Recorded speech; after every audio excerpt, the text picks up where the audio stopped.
Here I am. I'm going to run over real quick. Sorry. I'm Cynthia Weiss, or Cindy Weiss, either way. I am the daughter of Fran Morgan, who, after much cajoling, convinced me to join this crazy industry. So, kudos to Mom.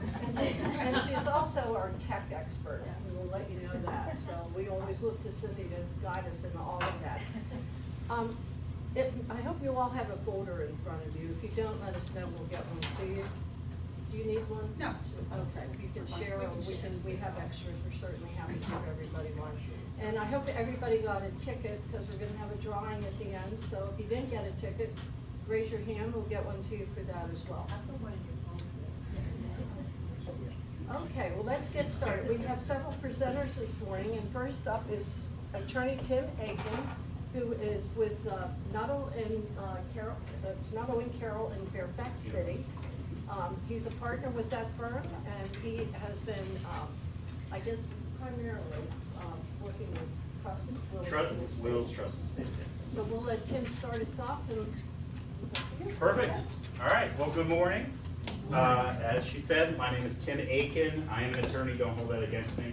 I've been practicing for about 13, 14 years now, concentrating in the area of trust and estates, although I and my firm do a little bit of everything. We do a little bit of civil litigation, criminal defense, about everything. Our firm's right across the street from the courthouse in Fairfax. So my partners, John Carroll and Nuttall, have been in Fairfax for decades. And in fact, Ed Nuttall just recently ran for Commonwealth Attorney. I don't know if anybody has heard that name before, but if you recognize it, that's who he is.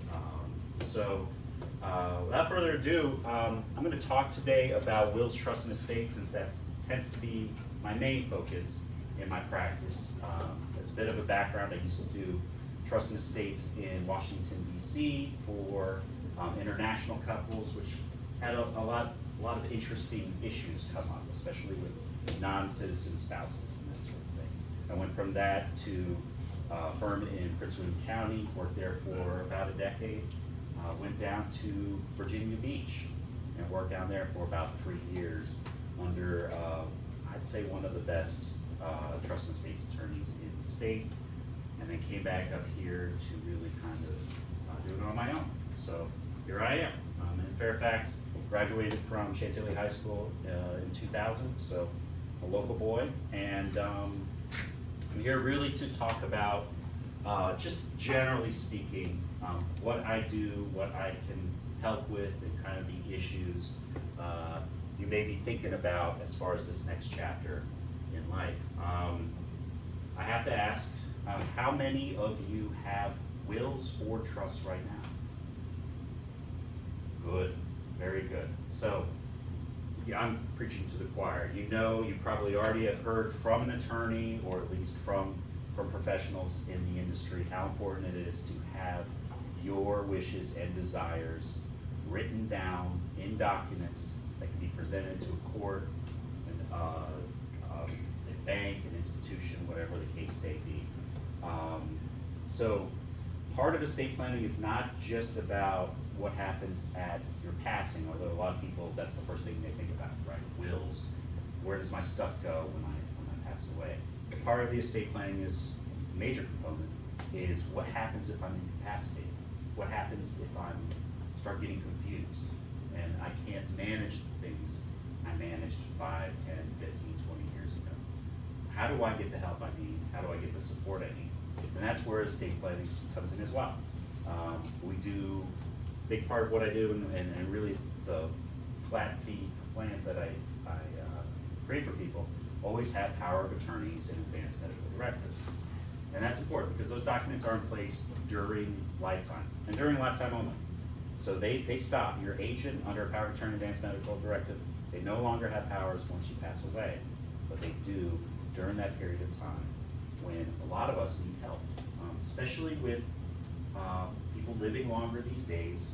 And I'm just going to be honest, there's a gray area. There's not always a sharp demarcation between capacity and incapacity. There's not always a moment when that happens. Sometimes there's a gradual process, and having someone appointed and ready to help, whether that be in the capacity of a successor trustee or whether that be in the capacity of an agent under a power of attorney or advanced medical directive, is very important in that phase of our lives. And so that's what I do. You know, I would say that one big part of why people get trusts with me now is a lot different than why people got trusts 20 years ago. There was a big issue about the estate tax. And if you went around to, and you heard from attorneys like me, there was always this, they would drill into people the fear of paying an estate tax, because back in 2000 to 2001 range, in that time period, the exemption was at $1 million or even less than $1 million.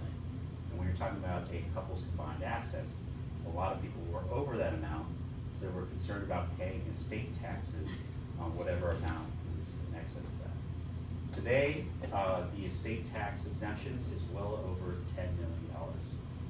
And you can use your combined exemption with your spouse, so it actually goes higher than that.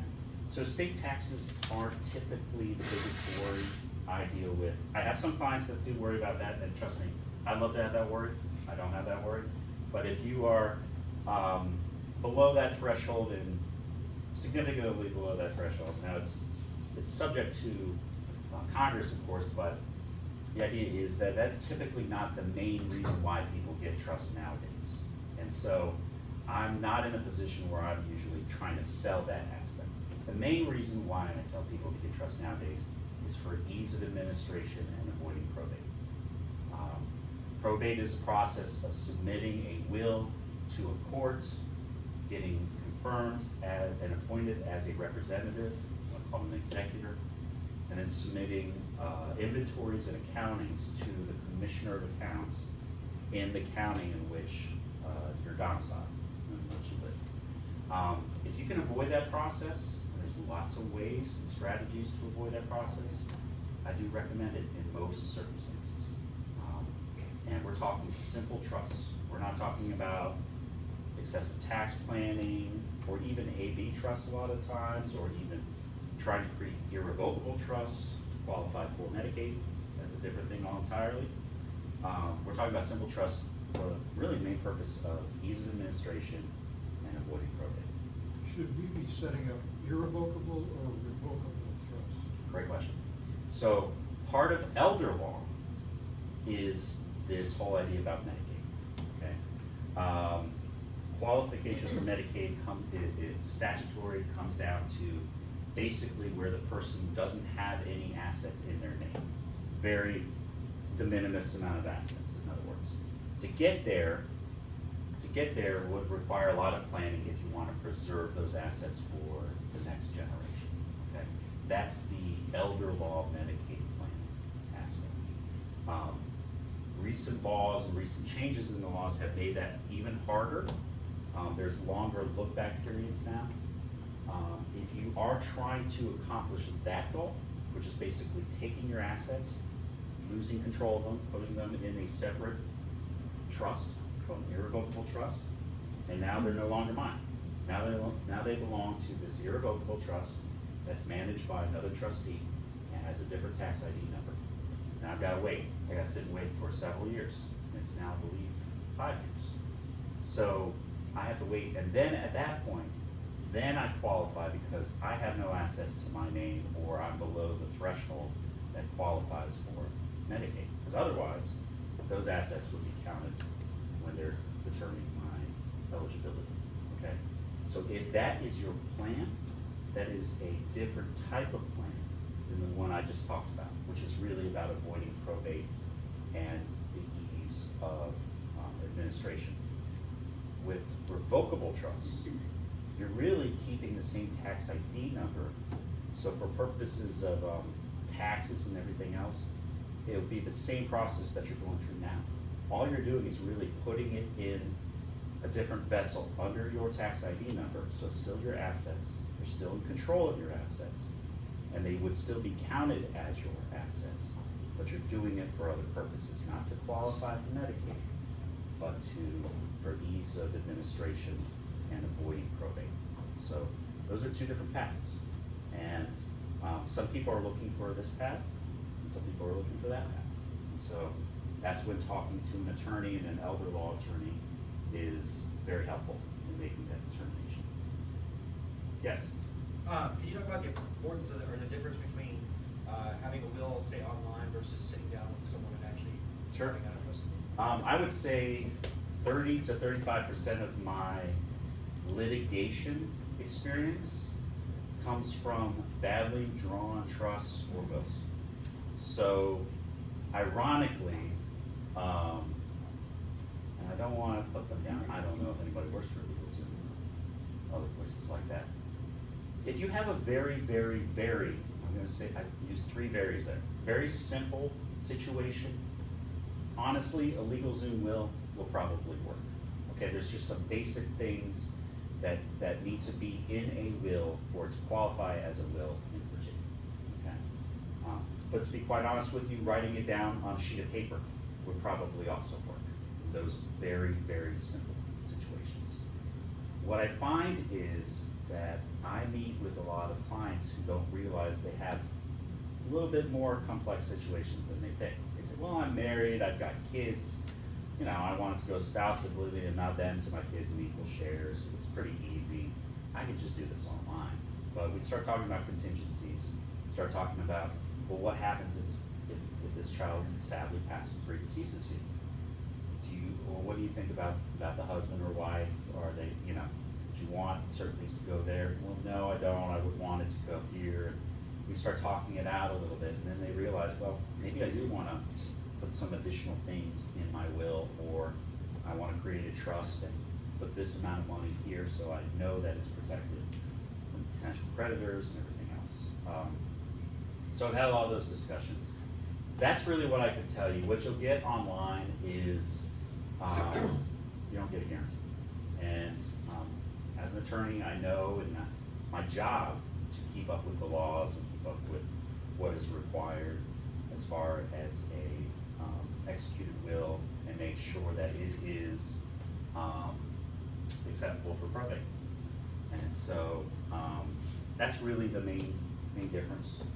I say talking to an attorney, at least talking to them and talking to a honest one is helpful regardless. Yeah? A lot of people don't realize that they own real estate and they want it in a trust, that they have to report a document conveying the property to the trust. Yes. But another question, once it's in the trust then, does that exempt them from capital gains tax? No, does not exempt them from capital gains tax. The transfer at death is the step up in basis that exempts them from capital gains tax. So it's treated as if, in other words, the transfer to a revocable living trust does not trigger capital gains tax, because you're putting it in an entity that's still under your tax ID number. And under, there's case law about this under St. Germain case. That transfer does not trigger any due on sale clauses that might be associated with these trusts and other sorts of things. So that transfer is protected. Not only that, but transfer into a joint trust is protected. You can still maintain your tenancy by the entirety. So if you own a property with your spouse, transferring into a joint trust, you can maintain a tenancy by the entirety even in the trust. And so there's case law and statutes on that as well. And that's very nice. You want that tenancy by the entirety because it's a protection from the creditors of one spouse, that they do not get to attach to particular assets that are owned as tenants by the entirety. So we do recommend in most cases trying to keep that and maintain that tenancy by the entirety. But no, the transfer to the trust really just takes it out of that probate situation. Now, real estate's treated a little differently from other assets when it comes to considering whether or not probate is necessary, or at least the swearing in of an executor and going through the process. So I would tell you, in most of all situations, when you've had a death, please just talk to a trust and estates attorney like me, and we can tell you a lot of times, yes, you need to go to probate. No, all you have to do is file the will, or no, you don't have to do anything. Yes? And when does capital gains? So capital gains is, I have to be careful because I'm not a tax professional, but what I can tell you is basically what we do as trust and estates attorney when we're dealing with this is we're concerned about the transfer during lifetime to a non-spouse, okay? So either a transfer or a sale or whatever it might be during lifetime. Now, talk to a lot of people, there are lots of exemptions, there are lots of, time periods in which you purchase a new house, et cetera, et cetera, et cetera, you can avoid capital gains, but that's really where you're worried about it, is the transfers during lifetime. Transfer at death, so transferring it into a trust and then having that trust then transfer it to a beneficiary at death, you get that step up in basis. You still get the same one as if you passed away owning the property. Yes? I have a trust, that, real estate trust, that is recorded in the county, Okay. and it has, the name of the trust is the George Murray Taylor Trust. And my husband has passed away. Should his name be taken off of the trust with the county, with the real estate? No need, and that's a good question. It's the trust entity that owns it, and I'm guessing, because I don't have the trust in front of me, but was it done by an attorney? Yes. Okay, so my guess is that they talked about what would happen at first death, and it's very clear within that trust that that property remains in the trust and becomes, 100%. I'm a trustee. Right, you're the sole trustee at this point, you direct, and you're the sole beneficiary during your lifetime, Right. I'm assuming, with maybe some caveats, but, the idea is, yes, it is your property, but you own it through your trust, and right now the trust is associated only with your tax ID number, I believe, unless it's an irrevocable trust, but I would significantly doubt it. So, as long as that's the case, So if I'm planning to stay there until I pass, would my executor have a problem? it would be your trustee, because your trust owns it. And then Right. when you pass away, your successor trustee would come in, and they would do as directed within your trust. So if your trust says, all my assets go to Bob, then it goes to Bob. If the trust says, I want it sold with the net proceeds going to whoever, go whoever. If you're giving discretion to your trustee, you can decide to sell or transfer it this way or split up. Whatever your trust says, that's what your successor trustee is gonna do. And it should get that step up in basis. All right. Yes? Once you set up a trust framework, how do you show that these certain assets that you have are in the trust? So, yeah, that is, Is there a document where you say, okay, these 5 items are in the trust, the other 4 are this and that?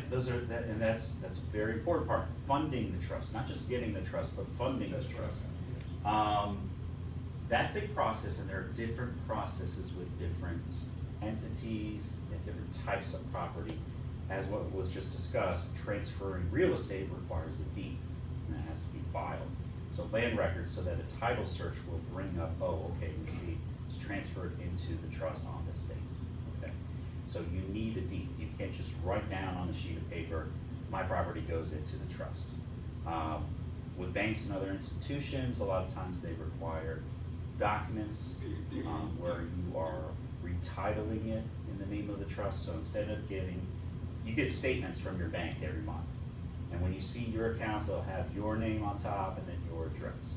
But if you have it in the trust, it'll say, your name, comma, TTE, trustee of, And so that's how you know that that account is in the name of your trust. What about a bank account? That's like a bank account, you can transfer bank accounts, brokerage accounts. You can transfer a lot of different assets into the trust during your lifetime. Is there a document that shows that so that your executive? That is can up say- to you, well, I say you, your trustee. Your trustee has to keep records, and so for example, if you get a trust with me, I have what's called a schedule, where I talk about where you, as a trustee, maintain the record about what went in on which date. But that's just recording it, right? That's just recording what happened. To actually move it in requires the process of what I talked about, usually with forms and the banks.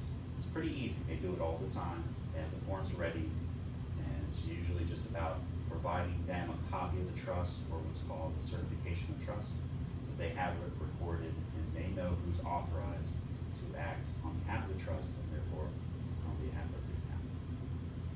Thank you. Any other questions?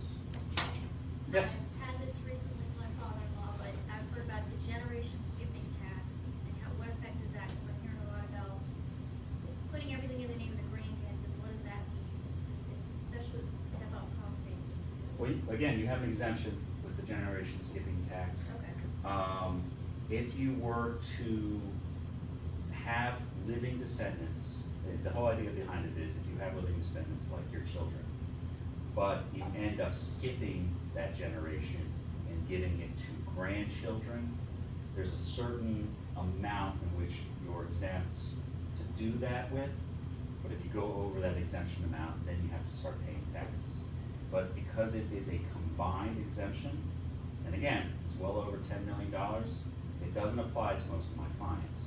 So believe it or not, it's not usually something we worry about very often. Now, if that exemption level goes down and you have $5 to $6 to $7 to $8 million in assets combined, then that's something to consider. But again, you're only paying taxes above the exemption amount, so it would only be for whatever it is you're above that exemption amount. And there are ways to avoid it as well. A good estate's attorney should identify it and talk to you about your options. Yeah. Just one more, if you wouldn't mind. Sure. How does setting up a trust affect your tax return? Are there any forms you have to fill out for that? To be quite honest with you, if it's a revocable living trust, there's not much difference because it's still under your tax ID number. That's the key. That's why I keep talking about tax ID numbers, because that's the best way to explain revocable versus irrevocable trust. With an irrevocable trust, you have to have a separate tax ID number because it is treated as a separate entity from yourself. The revocable trust, for tax purposes, it is not treated as a separate entity.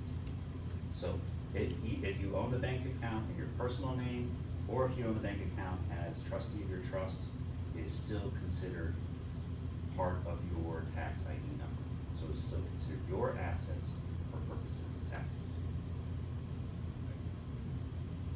And that's why I say it's a very useful tool, because there's not a lot of big administrative challenges. And those with trusts, I don't know if you could talk about that, but if you've been maintaining a revocable living trust, other than the funding aspect, and sometimes if you're trying to, there are some reasons why you want to take an asset out of trust and then put it back in. And then even there are some rules associated with IRAs and that sort of thing, where you do want to consider the implications of putting the trust as a beneficiary versus an individual. But other than that, I mean, it really is pretty smooth, just as if you personally owned it. Yep. Tim, if you have a will, and of course in Virginia, if you're married and one of the spouses die, the other gets the asset. And in this particular, we are talking about real estate. What about the transfer on debt deed? Is that something you recommend people do who just have a will? Transfer on debt deed. So the nice part about the transfer on debt deed is that it's automatic by law, meaning you don't have to do anything additional at the time of death to transfer that property to the beneficiary on the transfer on debt deed. So all that has to be done is there has to be some recordation in records, because when they do title search again, they have to see that we have a transfer on debt deed, we have an indication that this individual's passed away, therefore we know it is now only in this person's name. That's the nice part about it, but I'd say it depends on the situation. It's not always needed. If you have a case where you have a joint, as you said, a married couple, and you own something as tenants by the entirety, that has the same effect. So you don't need to transfer on debt deed in that situation. Same sort of thing, you see tenants by the entirety, if you were to do title search, tenants by the entirety, but you have to see the indication that one of them has passed away. So there still has to be something filed, usually it's a list of heirs, or something that's still filed or recorded with the land records to demonstrate that this individual has passed away. Sometimes you don't even need that. Because sometimes, and I'm probably speaking, you guys deal with deeds all the time. As long as you reference within that next deed that it was owned tenants by the entirety, certain individual has passed away on this date, thereby, by operation of law, that it is solely owned by this individual, which explains why that sole individual is the only grantor signing the deed. Sometimes you don't even need that additional recordation in land records. It just comes down to what title companies are comfortable with, etc. But if you own it as tenants by the entirety and a spouse passes away, you don't necessarily have to actively do anything to transfer that interest. It automatically transfers by law. Yes? Let's say there's a sole owner and there's a recorded transfer on death deed. Mm-hmm. Upon death, would that trigger capital gains at that time? So, again, if it's transferring on death, that's where the step up in basis occurs. So the person who receives it as a result of passing should get, be careful here, I'm not a tax professional, but should get a step up in basis so that they take the basis not as the person who bought it, maybe in 1960, 1970, but the person who received it at that date, whatever value that is. The step up, the real concern about capital gains tax from what I've seen in my practice is when we start talking about transferring it during your life, especially to a non-spouse. Some people put their kids on the property thinking, oh, it's just gonna go to them, then they'll be joint owners, that's super easy, and that way, they'll legally become the owner of my property when I pass away. Be careful about that, because you've essentially just given them the interest in your house during your lifetime. That may have tax implications. Before you do that, talk to an attorney, and honestly, I would tell you to even talk to a tax professional beyond me.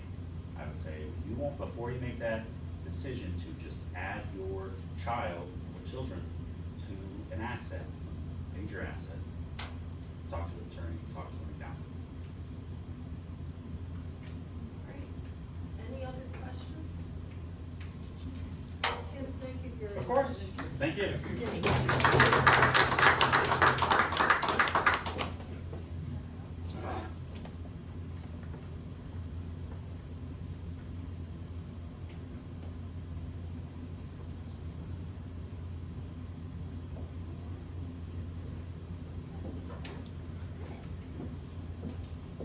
Next up, we have Peggy Breda.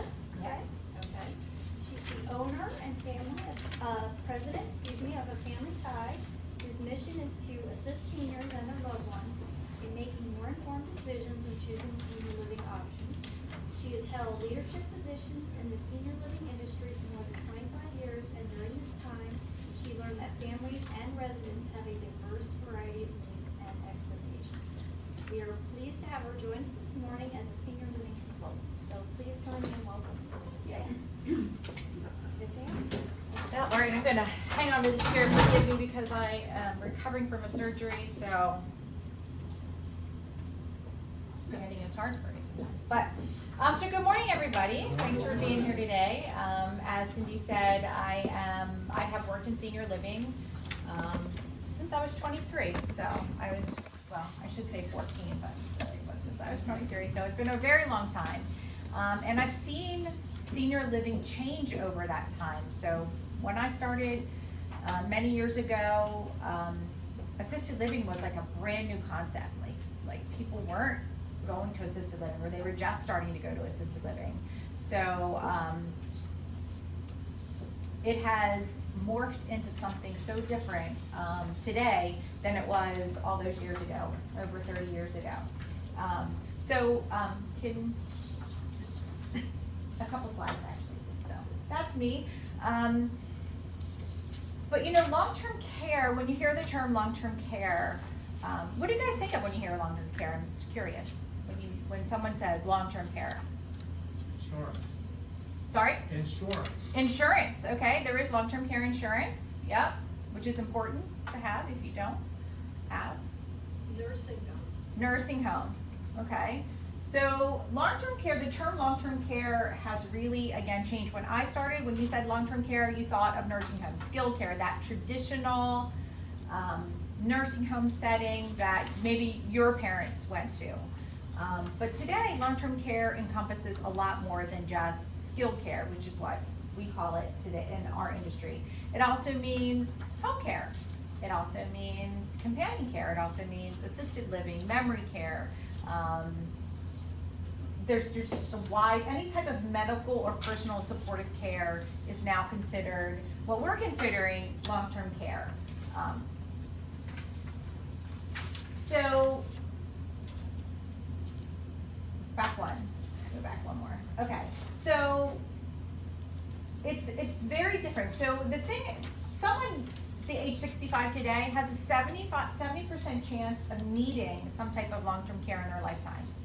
Someone 65 or older has a 70% chance of needing some long-term care. So let's say you fall, you break a hip, you go to rehab, that's long-term care. Let's say maybe after rehab you still aren't 100% recovered, so you have someone coming into your home to help support you until you are strong enough. That's long-term care. Women typically need long-term care a little bit longer. Why do you think that is? They live longer. Because we live longer, that's right. And men a little bit shorter. But 1/3 of today's 65 may never need it, right? But 20% will need it for more than 5 years. So that's pretty significant, I think. 20% needing long-term care for more than 5 years. By 2050, paid long-term care services in any setting, home, residential care, such as assisted living or skilled facilities, will likely double from 13 million using services in 2000 to 27 million people using long-term care services. That's significant. That to me, that's like a huge number. So you're seeing an increase in that because you have the boomers coming into the senior industry right now, because in that population, we're calling it the silver tsunami, because there's a lot of folks coming who are going to need some sort of long-term care as they age. So we just talked about all of this. 55% of folks are 85 and older going into senior care communities. 67% were female, 33% were male. 89 residents were non-Hispanic white, 6 were non-Hispanic black, 5 were another race or ethnicity. So you can see in our country, in our culture, we really utilize those long-term care services. So who will provide that long-term care? So honestly, the most common is your unpaid caregiver. Who are who? Families, daughters, sons, grandchildren I see a lot, neighbors actually, a lot of neighbors actually I see who are helping, Mrs. Jones who needs help, and I live next door to her, so I'm getting her groceries and I'm getting, I'm just making sure she's okay every day, those types of things. Nurses, home care aides, home health aides, therapists who come to the home, so if you need therapy in-house after breaking a hip or something, they can come to your house. Adult daycare services. Have you guys heard of adult daycare? We're going to cover it a little bit, but adult daycare services are really popular in our area, and I recommend as an interim if you are struggling at home. And of course, a variety of long-term care type of communities in our area, which we're going to get into right now.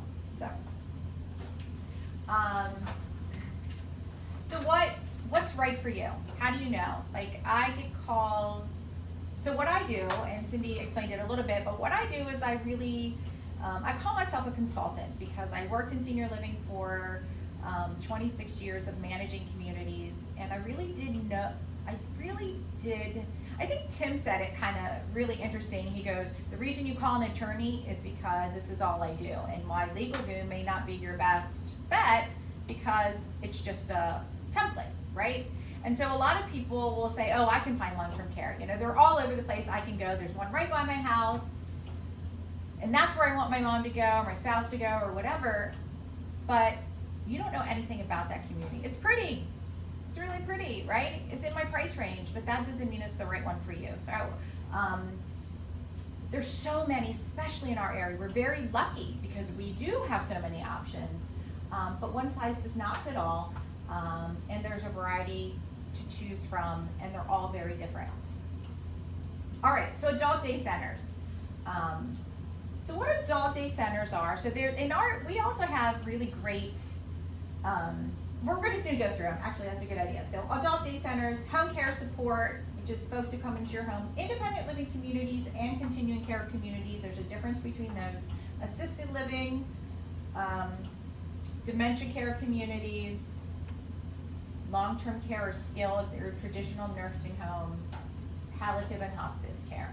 So the model, so senior living is designed for, as we get older, we have these things called activities of daily living. You might have heard this term, especially if you've been in rehab before. And activities of daily living are anything that we would do in our life that allow us to live, right? Cooking a meal, changing our beds, getting in the shower, getting from, a chair to the bathroom, anything like that that helps us that are typically what we think is pretty easy things, but as we get older, sometimes they're not. Sometimes people are like, I don't need the 6,000 square foot house anymore. I want to just downsize. And so they want to give up the chores. They want to give up the yard work. They want to make sure, they don't have to deal with all that stuff in their garage. I'm really scared when my parents moved somewhere because their house is a mess. So, but adult day centers are, I just think, great, especially in spousal situations where maybe one person is more independent than the other. The real idea of adult day is to really keep that person who might need some extra support in their home, in their community for a little bit longer. And that gives okay, you can turn this slide. That gives the caregiver a little bit of a break. So what happens in adult day centers? They provide activities and exercise, both mentally and physically challenging. So if someone is suffering with some cognitive decline, they're going to help exercise that brain for the caregiver. They can help with personal care needs. Maybe someone might be incontinent. Even taking a shower sometimes. It's difficult to get someone in the shower sometimes. Adult day centers can help with that.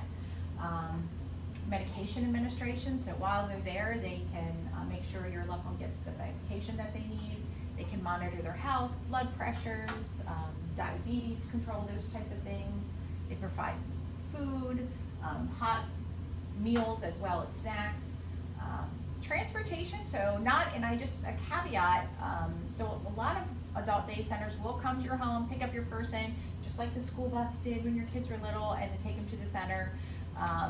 But some others will not. So if that's something that you need, make sure if you do look into adult day to ask about that. And they were just a plethora of resources of what's available in your community, in your local community.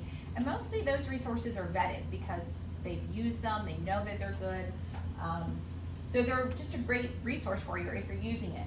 But benefits to the caregiver, and I think many times adult day is good for the person who probably needs some support, but it's really good for the person who's caring for that person because it gives them, first of all, peace of mind, that my loved one is engaged and active during the day. But it also gives that caregiver some freedom to go to the bank, go to their doctor's appointments, take care of themselves a little bit, take a nap. Many times a lot of caregivers want to be able to take a nap, so take care of themselves sometimes. Or maybe just, if you're a painter or potter, something you haven't been able to do because you're constantly taking care of your spouse, it gives you this. And this is huge. It's huge because you need, as a caregiver, you need that downtime. Actually had a call yesterday from someone who, his wife, the family, his wife just had a stroke and she was taking care of him. He can't really walk. He basically lives in the chair. He walks from with the walker from his chair to the bathroom, and that's it. And the wife is struggling herself as well. She walks with the walker herself, but was taking care of her husband, and she ends up having a stroke. And the husband didn't even call 911 because he was afraid that they would put him in long-term care in a nursing home, and so he called his daughter instead. They lived in Richmond and she lived here in this area, so people are afraid. And one of the reasons I like to do these presentations is because I want people to see that it's not as scary. It's not that nursing home that your parents went to. It's not like that anymore. There's other options out there too. Cost for adult daycare, and this is important, is sliding scale waiver. So if you your resources are limited, they do have in Fairfax County some waivers and some sliding scale up to $140 a day. And adult day doesn't mean every day too. You can do 2 days a week, 3 days a week, whatever is going to give you the break that you might need or you think would best support your loved one. Okay. So, companion care. I added this slide. This is the first time I've actually added this slide because companion care is really making a huge rise right now. And I love companion care. Companion care is for that person who's mostly independent, so it's somewhere kind of a bridge between being independent and needing actual care. But what companion care does is they don't provide any hands-on medical care. So if you need to take a shower, you need someone help to take a shower, or something like that, or just physically do things for you, they do not do that. But what they do is they are for people with non-medical needs that need help. So preparing meals, doing some light housekeeping, a drive to your doctor's appointments, or other places that you might want to go. They provide companionship for you. So many times if your spouse has passed away and you're home by yourself and your physical abilities are declining, they can come in and you really enjoy, playing Scrabble or playing bridge or just having a conversation. They're great. This is a great way to keep you active and engaged in your home so that you're not by yourself. The other thing is that they're not caregivers. They're typically adult professionals who just want to give back. Retired teachers, retired nurses. So they're educated so they can provide higher level of companionship for folks in their home who want to stay in their home. And I love, love, love. The other thing that they do, so they're $55 an hour, which is typically a little bit more than what home care hourly rates are, but they have no hourly limits. And we're going to talk about this in a minute, but home care has hourly limits, meaning a specific number of hours a day for a specific number of days per week. But they don't. So if you just need someone for an hour, sometimes I'm taking a shower and I just want someone in the house when I'm taking a shower. They can do that. They can't help you with the shower, but they can be there in case something happens. So there's no hourly limits, and they're also professional. So now home care. We've all heard about home care. Everyone says they want to do, I don't want to leave my home, I'm going to stay in my home, I'm going to have someone come in. And this is what home care does for you. So they provide companionship, they provide light housekeeping, medication reminders, and reminders is bolded there because they cannot actually hand you the medication. But they can say to you, John, it's time to take your medication, and your daughter has filled up your thing and they can watch you and you have to take it yourself. They just can't administer it. They can help you with dressing, bathing, feeding, transferring, hygiene, physical therapy, reinforcement, transportation to appointments. Not all of them do that. If that is important to you and you need that, make sure you're asking, because not all caregivers can do that. And they cost right now between $35 to $45, sometimes more, an hour with hourly limits. And that means they all require, and this is true of every company that I've worked for home care or work with, 4-hour consecutive hours. So a lot of people go 4 hours a day. Okay, I'll need 2 in the morning and 2 in the afternoon. No, it's 4 consecutive hours, and typically for 20 hours per week. Okay, so if you look at the price on this can get pretty costly. So if you need more than 4 hours a day, let's say you need 8 hours a day, and you have to have that 7 days a week, costs can really skyrocket. There's some downsides to home care too that I think people don't always think about.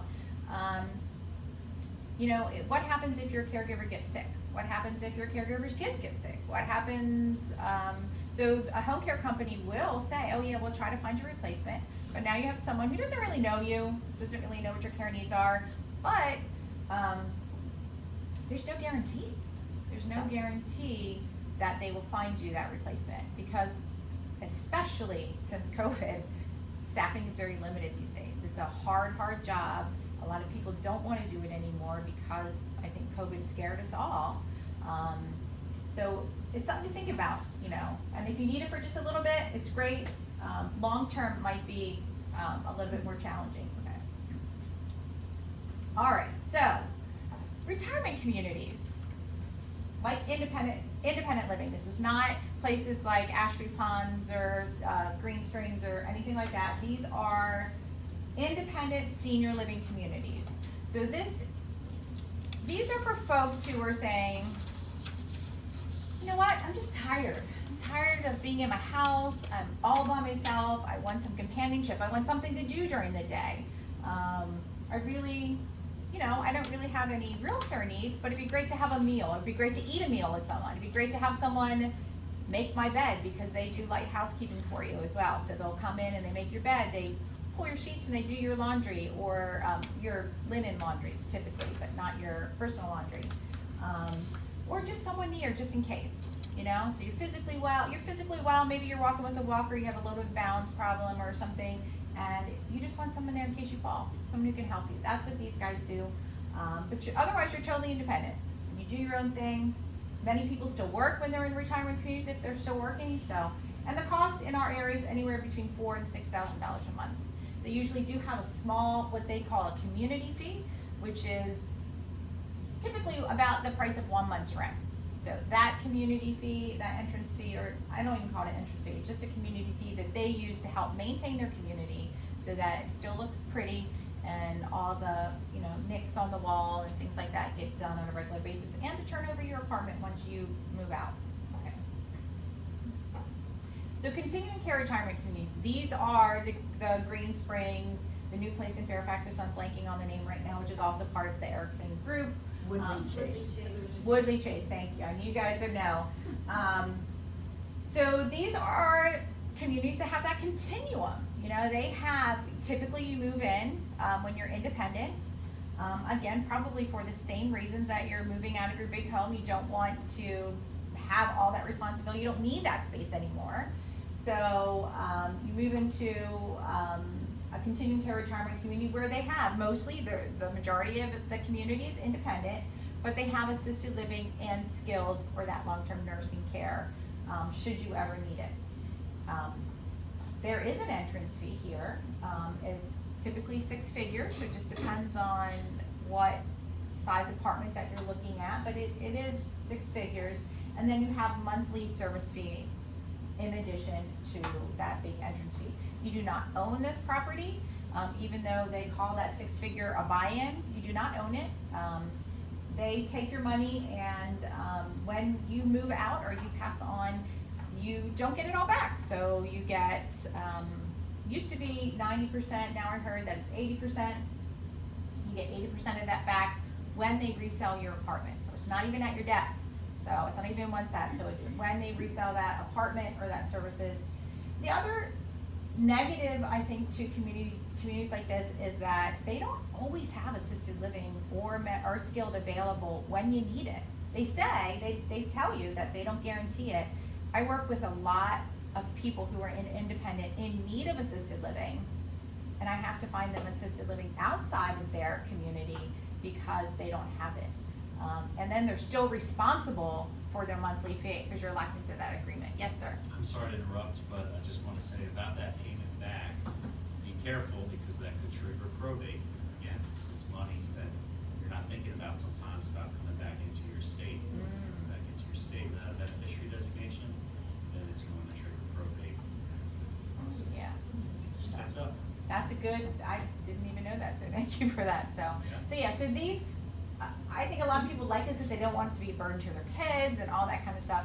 Honestly, your kids are still going to be involved with you. Your kids are still worried about you. Your kids are still involved and they still want the best for you. So, so So this is interesting, and if you have the resources and you're independent, you're doing, I think they're great for people who are independent. I think they're great because there's a lot of activities, but there's a lot to think about too.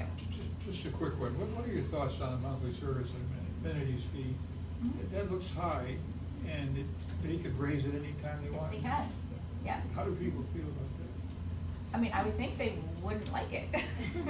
But, I mean, so, Even after you move in. yeah, even after you move in, this Right, absolutely right. happens. I It mean, does. To me, that's a Like down. on an annual That basis. Yes, fee they goes do up raise every it. year. You're right, Cindy's right. They do raise it on an annual basis. Yes. And many times it's very similar to the rental communities. So many times this monthly fee is what you're gonna be paying in the rental communities, and you don't have to put the 6 figures down, and you get to keep your assets, and you let your assets continue to work for you, or keep them in a trust, and you don't have the payback. So it's a lot to think about.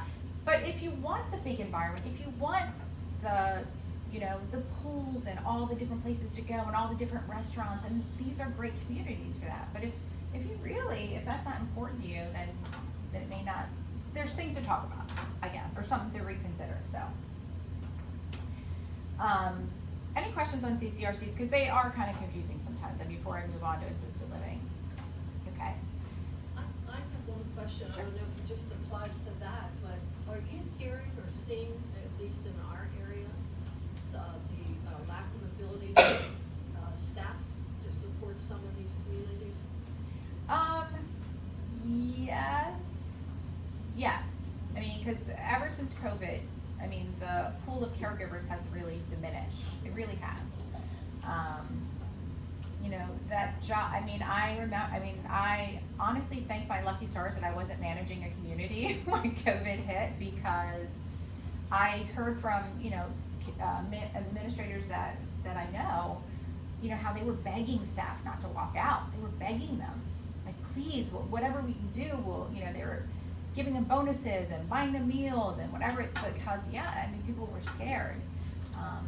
So, yeah, I mean, it's a tough job. Being a caregiver, I tell you, like, as a manager for a long, long time, it is, in my opinion, the toughest job in the whole community, because not only are you doing the hands-on care for a lot of people, but a lot of folks in those environments, they're not nice, and they don't want to be there. They don't want to be there. They're rude. Most of the caregivers are from other countries, so maybe they have an accent or someone can't. So they, you know, we get cranky when we get older, especially we're in a situation where you don't really want to be. So it's a tough job. It really is a tough job, and for the most part, I admire everyone who does, because you really have to do that job from your heart. It really is a job from the heart, and so, but it is a tough job. So. Can you also talk about the timeline if it's new construction like with Chase, because it takes time for the more of those services to come in. It's not like instant. Right. So when you're building a continuing care retirement community, or even a rental that has the continuum, so there are, you know, rental communities that have the independent assisted living and memory care, they just don't have the skilled care side of it. But typically they open the independent first, and they get all the independent done, and then they work on the assisted living and the skilled. So let's say you move in, and a year later you need assisted living, but the assisted living isn't completed yet, then you have to go somewhere else. And you still got the responsibility of that big down payment, you still got, you know, all of that. So most of my career, I did new construction. That's what I did. I opened 5 communities in the DC metro area. I like that. It's fast paced, you're using your business mind, and you know, you're getting everything in place, and I really enjoyed that. And there's a lot to be said for it, but 9 times out of 10, I think there's only one community that ever opened relatively on time.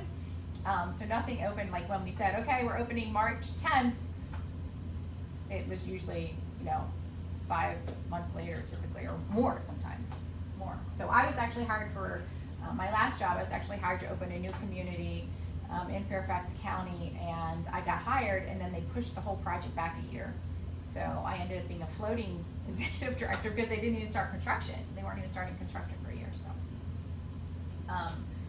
But assisted living, now this, in our area, is the biggest. This is when people typically, majority, move.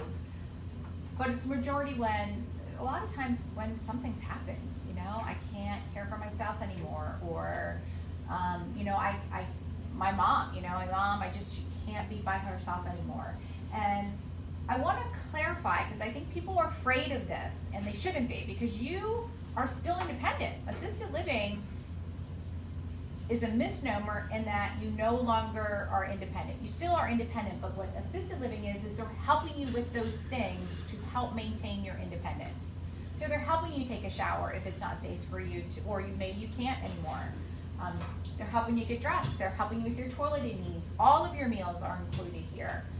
Any grooming, making sure your teeth are getting brushed and your hair is combed and your hair is getting done. All these things that are important for us. Medication management, you know, they're making sure your medication's administered on a timely basis and as the doctor has ordered it. They have so much happening. There's activities going on typically from after breakfast all the way through after dinner. To like 7 o'clock-ish typically in senior living communities. And you get to choose. You don't have to participate in the activities, but if you want to, if you see something, oh, bridge, oh, I'd love to play bridge, you know, or, oh yeah, I'd really want to learn how to play Rummy Cube or whatever. There's so much happening.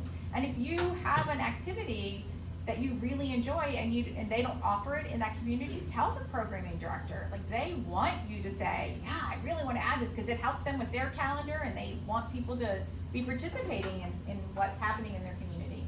They also do housekeeping for you. So they come in once a week, they clean your whole house or your whole apartment and, you know, whatever you need. So they'll pull your trash and they'll wipe and vacuum and dust and all the things. They do your laundry. Or you can do it yourself. If you're fastidious about your laundry, you can do it yourself because there's typically washers and dryers either in the apartment or in the hallways that you can go and do yourself. And if I were you, I would do your own laundry. Because how long did I manage? 26 years. I don't know why every place I was, laundry was always an issue, and I have no idea why. And everyone says that, so it is an issue. So if you can do it, or get your children to do it. Transportation, they provide transportation to your doctor's appointments, to scheduled programming. They do things like wine tours and going down to the city, to museums. They go out to lunch, they go out to dinner, they go out to plays, and so there's a lot happening in these environments. And they're not nursing homes. My feathers get a little ruffled when I'm like, yeah, my mom needs a nursing home. I'm like, oh, well, tell me about it. Well, she needs help bathing and dressing. Okay, well, she doesn't need a nursing home, you know. Matter of fact, only 7% of our population actually need that long-term care option, 7%. Another disadvantage of the continuing care is that they tell you when you need nursing home. They tell you, they say, okay, you need to be in our skilled. Like there's, in Loudoun County, Falcons Landing, sometimes I will call over there to say, hey, this is that person. They're like, oh, they need long-term care, they need a skilled. And I'm like, no, they don't. Because in assisted living, they typically care for people for the end of life. So there's certain things that assisted living can, this is another reason you need a navigator, because all communities are not the same. There's 5 things that, from a regulatory standpoint, that assisted living cannot do. So if you're causing harm to self or others, you can't stay in assisted living, meaning you're beating someone up or you're suicidal, you can't stay in assisted living. If you have a bed sore, you know, the wounds we get when we don't move a lot, anything stage 3 or above, stage 3 not healing or above, you cannot be in assisted living. You can't do any sort of intravenous type of care, feeding tubes, ventilators, things like that.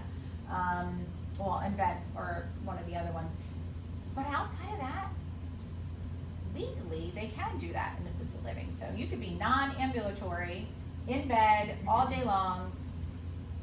If the community says, yeah, we can care for that, they can do it. Now, the reason I say it's tricky is because not all communities do it. So you have to know which ones will care for you. So like a 250-pound person who's, 6 feet tall and is non-weight bearing,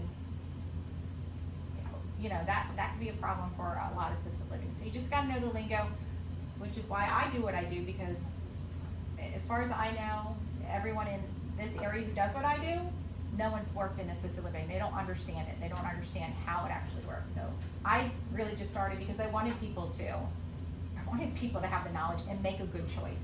Cost for assisted living, it isn't inexpensive, I will say that. So we start, and this is in our area, Fairfax, Prince William, and Loudoun counties, in the $5,000 range, could go up to $14,000 or more. It just depends on how much care you need, what size apartment. There's so many things that go into it. Care, apartment size, you know, all of those things. Dementia care communities. So many assisted livings. So dementia care is assisted living. So you know, as far as licensing goes, it's licensed as assisted living. It provides everything that we just talked about in assisted living. But the big difference between dementia care and assisted living is that everyone in that environment has a cognitive decline, okay? So assisted living definitely has people with cognitive decline in them, but they're still able to function regularly, have conversations, you know, be appropriate in an assisted living environment. But dementia care is typically a smaller environment because people with dementia need a smaller environment because too much space is very overwhelming for them. I'm a big fan of single standing dementia care communities over an assisted living that offers dementia care. And the reason I am is because I've managed both. And in a community where you have assisted living, let's say your population is 100 residents total, and 70% of your residents are general assisted living and 30% of your residents are dementia care. Where do you think the resources for that community are focused? So you're paying a lot more to be on that dementia care unit, but I had a lot of fights with my corporate office about getting extra support on dementia care because I knew we needed it, and that's one of the reasons I left the industry, is because I'm like, look, you guys, we need this, if they didn't hear it. That was in the assisted living and memory care community. But a single standing dementia care community, that's all they do. The whole staff is trained, they get it, they understand typically. Their staff goes through training on a monthly basis about how to care for dementia care. And sometimes some really great communities actually go, okay, Mrs. Jones is getting oxygen. She's our only person on oxygen, so we're gonna do a refresher on how to do oxygen in this community. So they just really understand, and all the resources go to making sure that that community is running smoothly. So I'm a big fan of single standing dementia care communities, but I do recognize that if you start off in assisted living, and you do need a more supportive environment, those dementia care communities in assisted living are great because the team does know you. They understand some of the nuances about taking care of you. So there's definitely a need for them. But if you need dementia care, right into a single standing. So we just talked about that.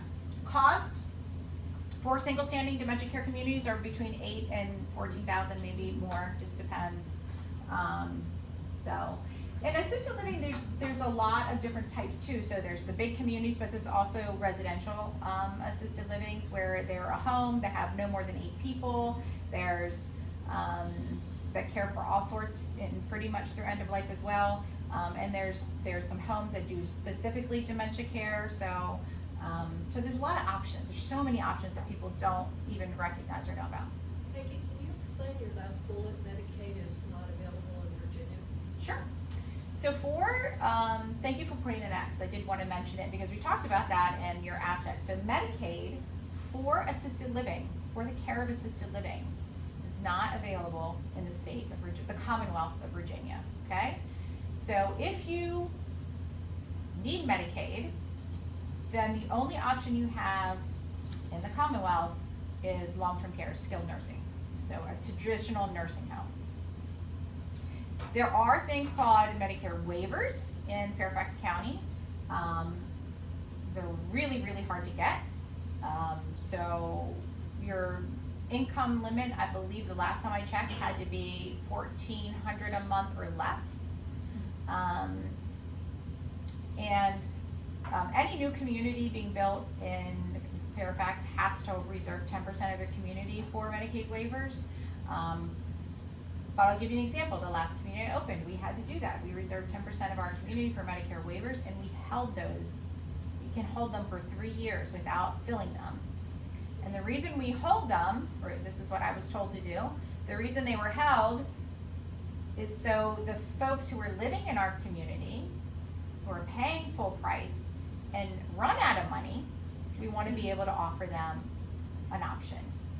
And so the Medicare waivers in Virginia are really, really hard to get. So if you have limited resources and you qualify for Medicaid, your only option is skilled in or nursing care. And there's no guarantee it's here in the area. There's no guarantee. It could be anywhere in Virginia, anywhere there's a bed.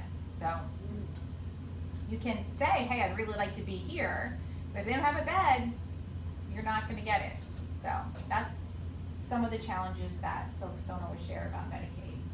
Medicaid is different in other states, but in Virginia, that's the way it is, and Maryland for that purpose. So DC, a little bit easier. So, all right. So long-term care, skilled. So assisted living is the way I always like to share with families, I think it helps, is assisted living is non-medical care. So bathing, dressing, toileting, those types of things. Long-term care, skilled care are really medical needs. So they have nurses there 24 hours a day, all the time. They do activities of daily living, bathing, dressing, toileting, feeding, all of that stuff. Some have dementia, specialized programs for dementia, some don't. They do pediatrics. You know, a physician has to agree for you to be here, that this is your level of care. And private pay is, about $350 to $500 a day, just depending. And long-term care, depending on your policy, should cover this as well. And long-term care insurance, if you have it, typically does cover assisted living and home care. Home care, you have to look at your policy. You have to write that in when you're getting that. So if you need home care, it'll do that.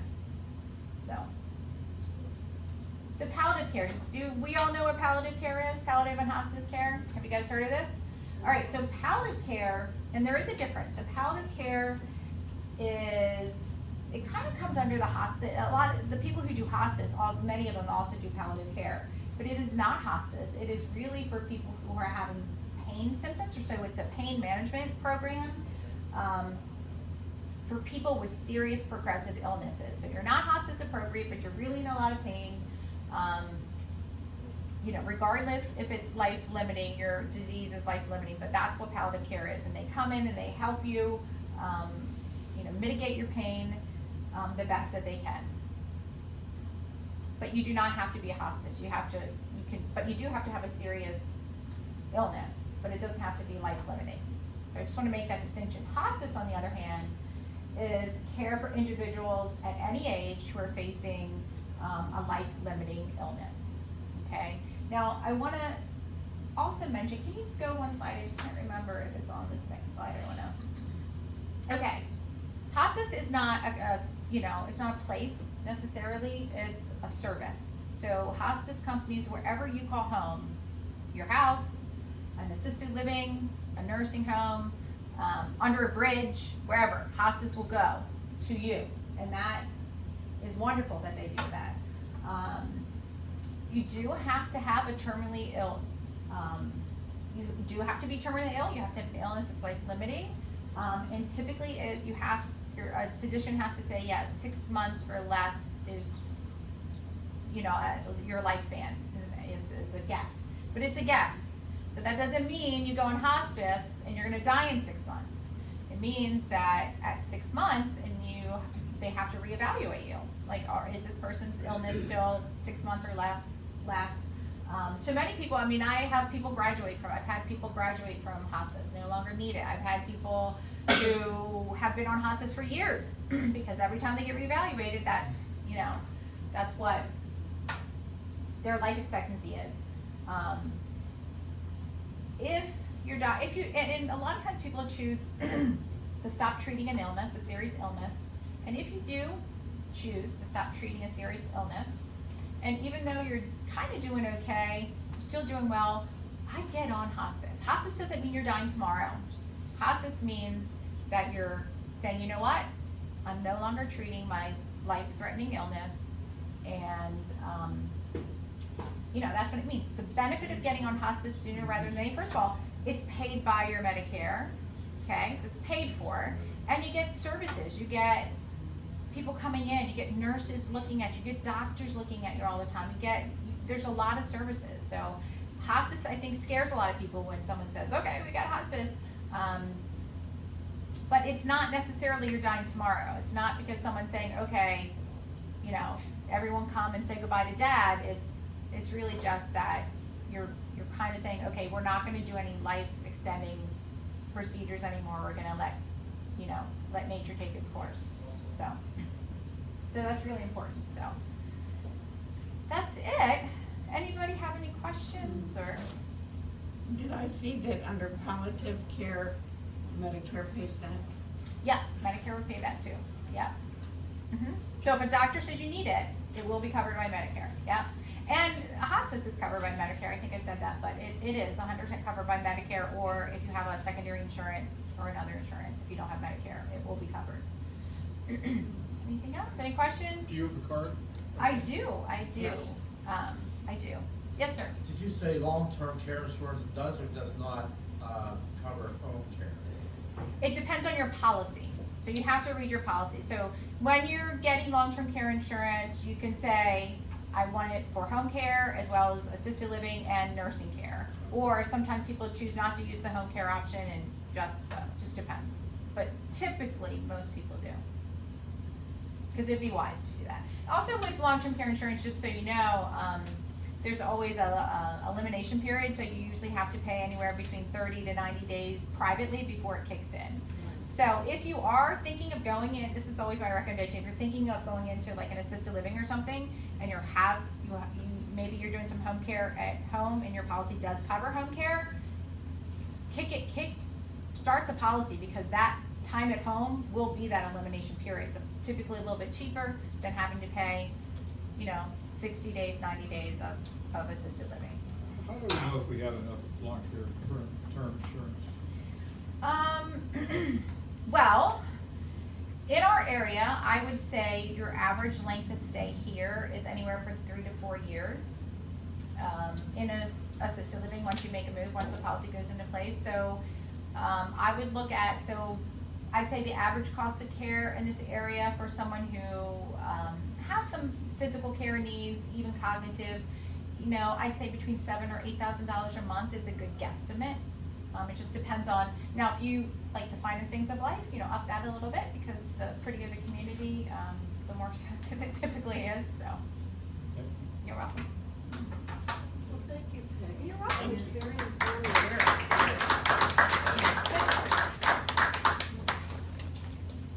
Well, next up will be Cindy, Fran, and I, and we're going to talk a little bit about the housing market and why your home may be the greatest asset in helping you prepare for this lifestyle transition.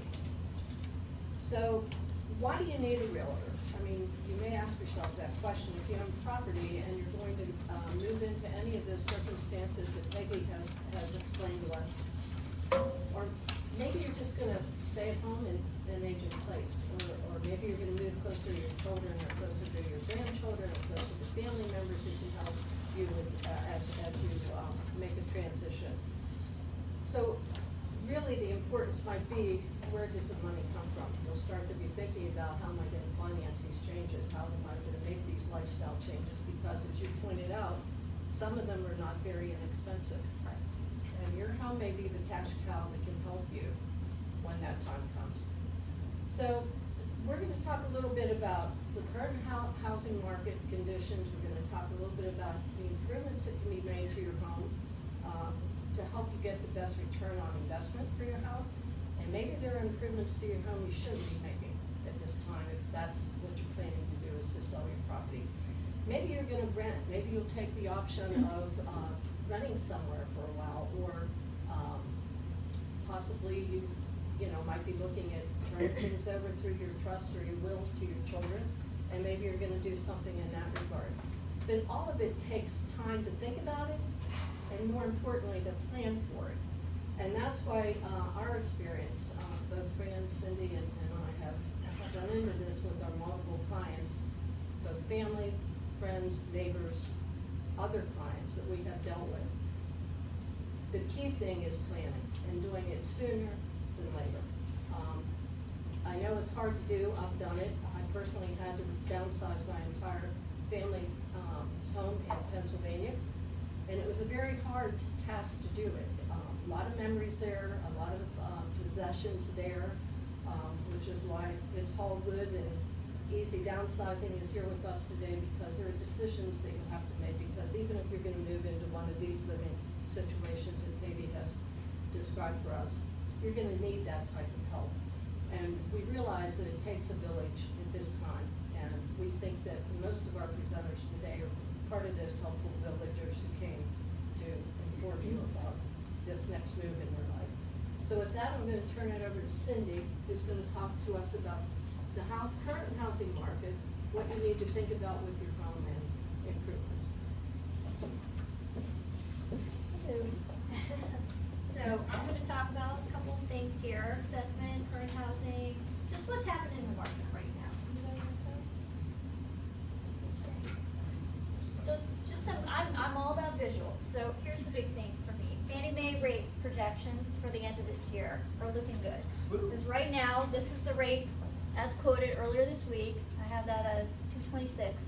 We're at the 7.13 for 30-year fixed, which I know everybody was falling in love with all those 3% and below rates. Well, that's not coming back anytime soon. So, but it is starting to calm down, and that is only good news for potential buyers, because if you are considering any of those options, that means it's becoming a better time to sell your house, because lower interest rates mean larger pool of buyers, because they can now afford to buy your house, which is great.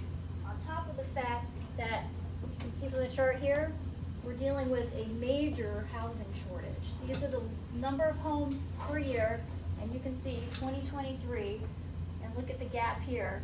There's been a huge amount of less homes available on the market. A lot of it is from the baby boomer generation, who are staying aging in place for longer periods of time, and millennials are waiting out for that opportunity to jump into those homes once they come onto the market.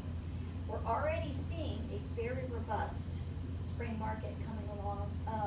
We do weekly mastermind calls and twice monthly sales meetings that we've talked about. We're hearing 200+ people coming through open houses. As of like last weekend, we're hearing multiple offer situations. So that means for you guys, this is a great situation, because to be able to choose, they can choose. Best offer is always the best situation you guys can be in. So, can you go to the next slide? Just to kind of show you, especially with what we're dealing with, if you are downsizing, and even if that's aging in place, or if that's, say, you're just moving to a smaller home, it doesn't have to be a caring community. What people are focusing on when they're renovating is they're renovating when they finally have the time and they finally have the financial means. But what I want to point out is this: people who are actually planning to sell their home are not. They're not doing any of these renovations. So I'm saying when the time comes to renovate your house, most people aren't doing those renovations. So you need to plan ahead. So even if you're thinking about doing this, 2 years down the road, 5 years down the road, 10 years down the road, you need to start thinking about those kind of renovations, improvements you might need to make in order to get the most value for your home. Can you go to the next one, hon? So again, this is from a source, the 2024 generational divide, and this is talking about the percent of people with no plans to do an activity to fix up their home. The big thing I'm seeing here is replacing furnace or AC, replacing the roof, replacing large appliances. And according to a new article from NAR, young buyers want baby boomers to update their homes, saying baby boomers are choosing not to downsize, and 68% they've lived in their home 30 years or more, and that many admit they've never done renovations or replaced major appliances. The problem with that is they expect it. They want it. And it will affect sales price. And their realtor will know that, because they don't want to come in with a 20-year-old roof and then know they have to replace it. First of all, what we're finding out is that it's an insurance issue, and that insurance companies, because of the age of the roof, will not fully insure the 100% of the roof replacement cost. So that's one issue we've come across recently. And also, they don't want to have that at an expense, because they're waiting to buy in, and they wanna buy a single family. And truth be told, to buy their first home at $800,000+ a year, I mean, that's, $800,000+, that's a lot of money. So they don't wanna have to move into that house and then blow out the kitchen and replace the roof and replace the HVAC. It's just unsustainable, and they have to budget for that. And they've been waiting, so they're expecting it to be the next one. So basically, project with the most ROI. This is a compilation kind of we put together, but this is what we're saying. And obviously these can range in value.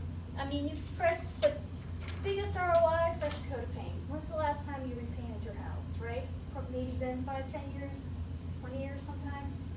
Fresh coat of paint can do wonders for a house. Just brighten the space, elevate it, have a standout wall, something like that. It helps immensely. The kitchen, upgrading to stainless steel appliances, because I see kitchen renovations and maybe they were done like 10, 20 years ago, but they can stand the test of time if those appliances are updated accordingly. So if you have the granite countertops, awesome. If you have nice cabinetry, awesome. That kind of text has been able to stay well. Those appliances need to be stainless steel. And then primary, secondary bathrooms. And it could just be a quick fix. Again, this doesn't have to be a $20,000 investment. This could just be a matter of put some new fixtures in, new countertop, and new tile. And then the biggest thing I am definitely dealing with millennials, they do not want carpet. Forget it. For every dumpster I see in the front yard and they rip the carpet out and they put brand new carpet in, as soon as they buy, that dumpster's right back in the front yard, pulling it all back out again. They do not want it. What they do want, obviously, I'm sure you guys heard a lot of it, luxury vinyl plank, luxury vinyl tile. But that's very trendy. And so that's where you need to bring us in. Because LVP might be fantastically popular right now, but is it gonna stand the test of time? 5 years, 10 years, 15 years down the road? Is it gonna still be what's current, what people want? So the answer is, I don't know. I hope not. Because to us, we're not big fans of it, but that's why you need to consult us, because we don't want you to do a trendy renovation and then find out in 5 to 10, 15 years that it brings no value to your house. So that's all I have to say, and then we have Fran next.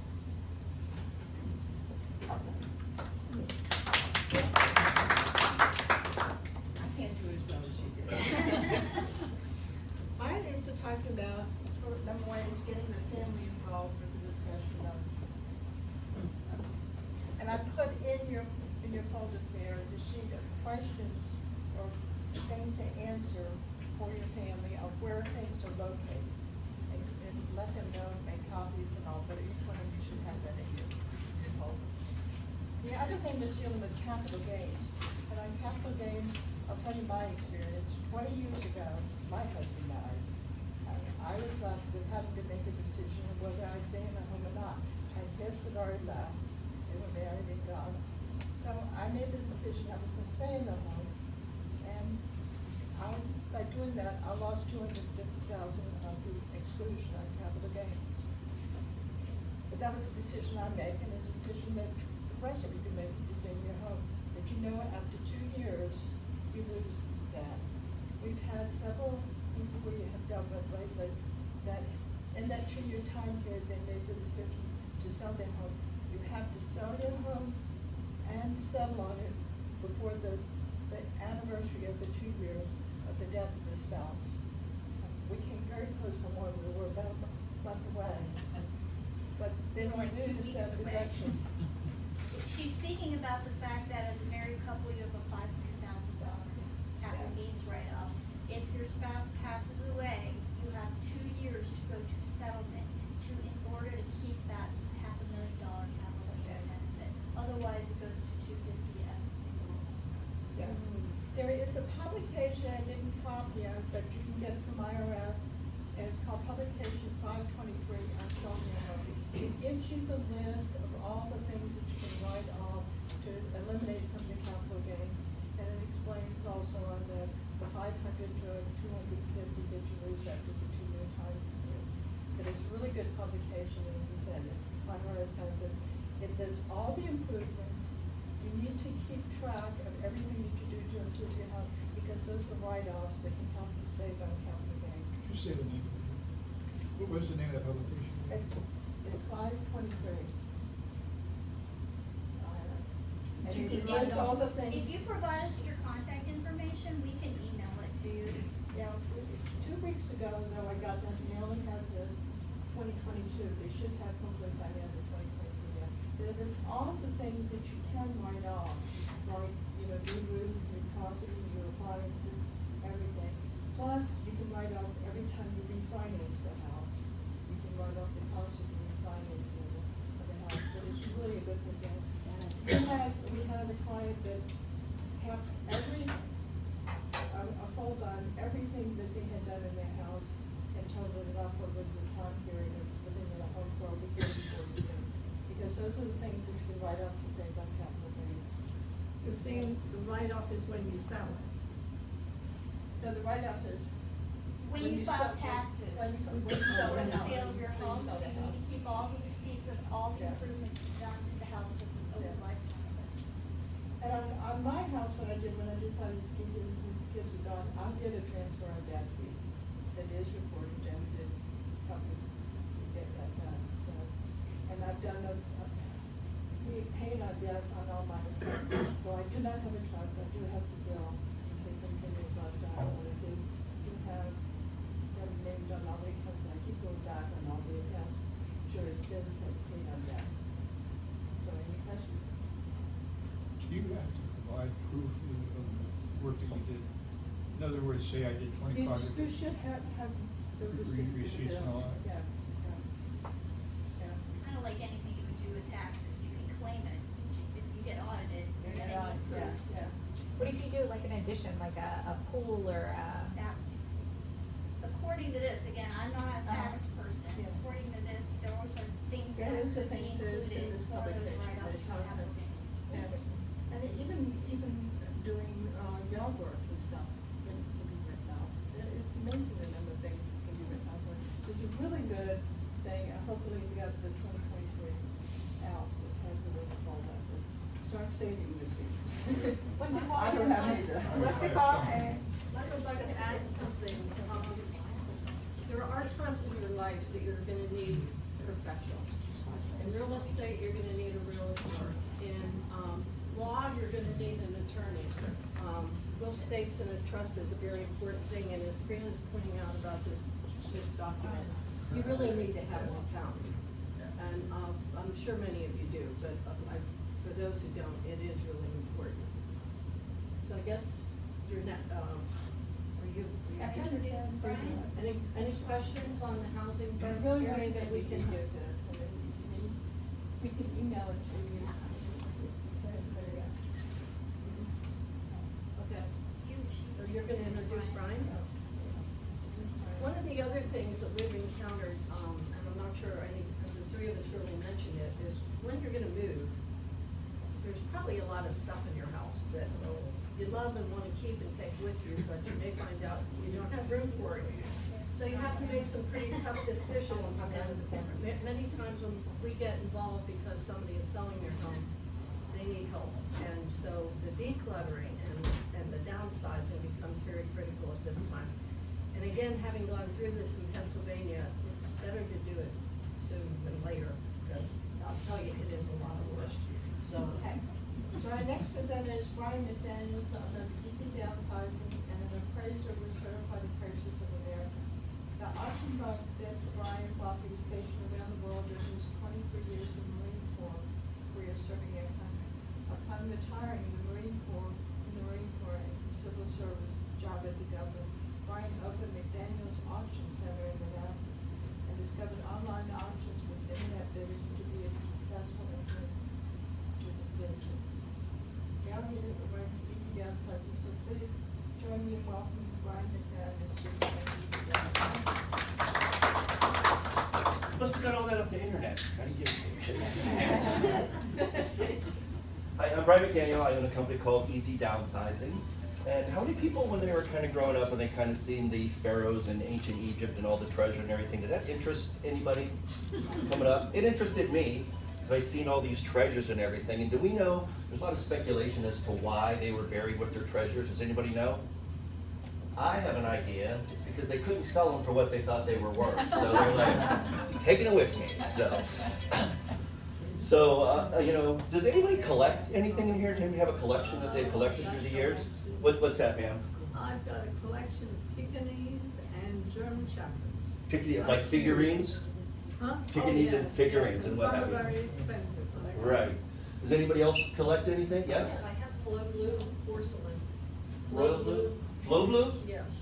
Was very collectible at one time. Yeah. And as we collected things, and I'm gonna throw myself in your categories, we collected things growing up, it was a lot for the experience. It took a long time to collect these things, and we would travel from, you know, one antique store to the next antique store to the secondhand shop, looking for these things and amassing these collections, and they have a lot of memories that go along with those things, which today's kids and today's youth, they don't understand that. If somebody wants a collection of Pekingese today, they can go to eBay and they can get their collection in 10 minutes. And the same with the Flow Blue. And we used to think these things were unique, and they were, there weren't a lot of them out there, you know? And all of a sudden we got the internet, you know what? There's a lot of them out there. There's a lot of them out there, and the internet unfortunately kind of devalued a lot of these collections for two reasons. One, it took out the fun in finding these things, and secondly, the uniqueness of the things that was out there, and it's like, oh look, there's another one just like it right there. So as we get older, me included, you know, we find that we've accumulated a lot of things, whether it's intentionally or unintentionally. You know, you get things from your parents, and you get things from your kids. So your kids don't want them, they just want you to hold on to them, right? Yeah. So it's like, no, I don't want my karate trophies, but don't throw them away, right? Right. You keep them in your house. Right, so as we get older, we have these things that not only are, you know, kind of inherited from your grandparents, and they have meaning to you, and you know, but you also got your things from your kids that you may have just held on to until, you know, you decide like, hey, look, you need to either take it or, you know, it's going in the trash type thing. So, but I understand a lot of these things that, you know, came from your grandparents, came from your collections. They're not things, they're memories. When you look at these things, they have that value to you as memories.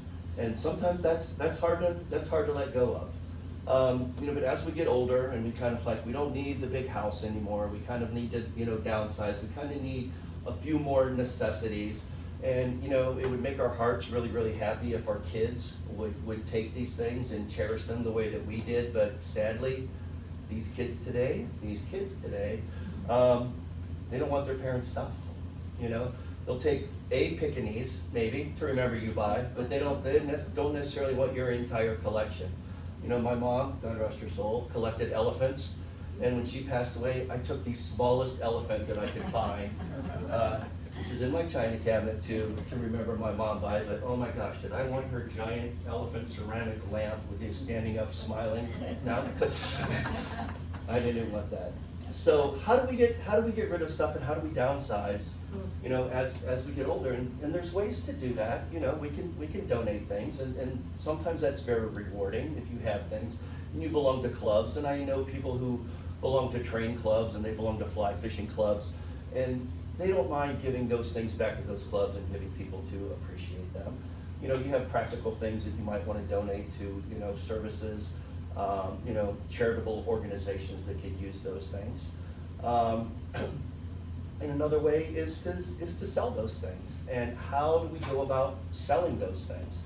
And it's not easy. You know, you got Facebook Marketplace, you got Craigslist. There's a couple ways to do that. Then you got to meet these people, and sometimes they're flaky. You don't know who it is that you're meeting, you know, and you could be asking, you know, $10 for a couch, and someone calls you and they say, well, you take $5 for it, and you're like, you know what? I would rather take it in my backyard and throw gasoline on and set it on fire than sell it to you for $5. So how do you sell these things? Well, that's where my company comes in, EZDownsizing.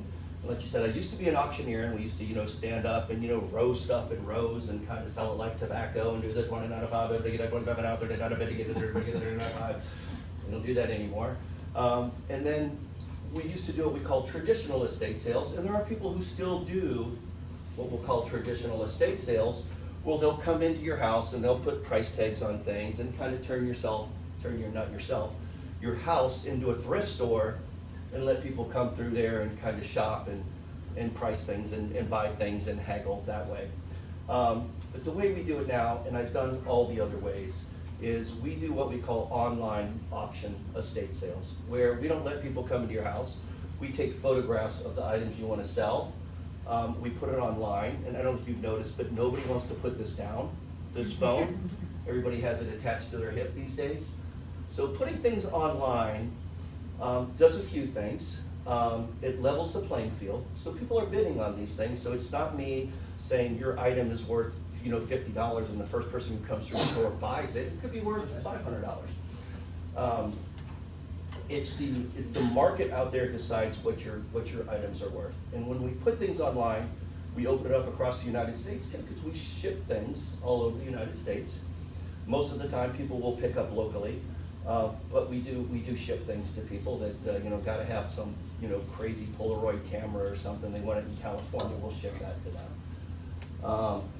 And we sell 98% of the stuff that we list. So when we're done doing a sale, the house is pretty much empty. There's 2% of the items that typically don't sell that someone's just really not interested in buying, but everything else gets sold.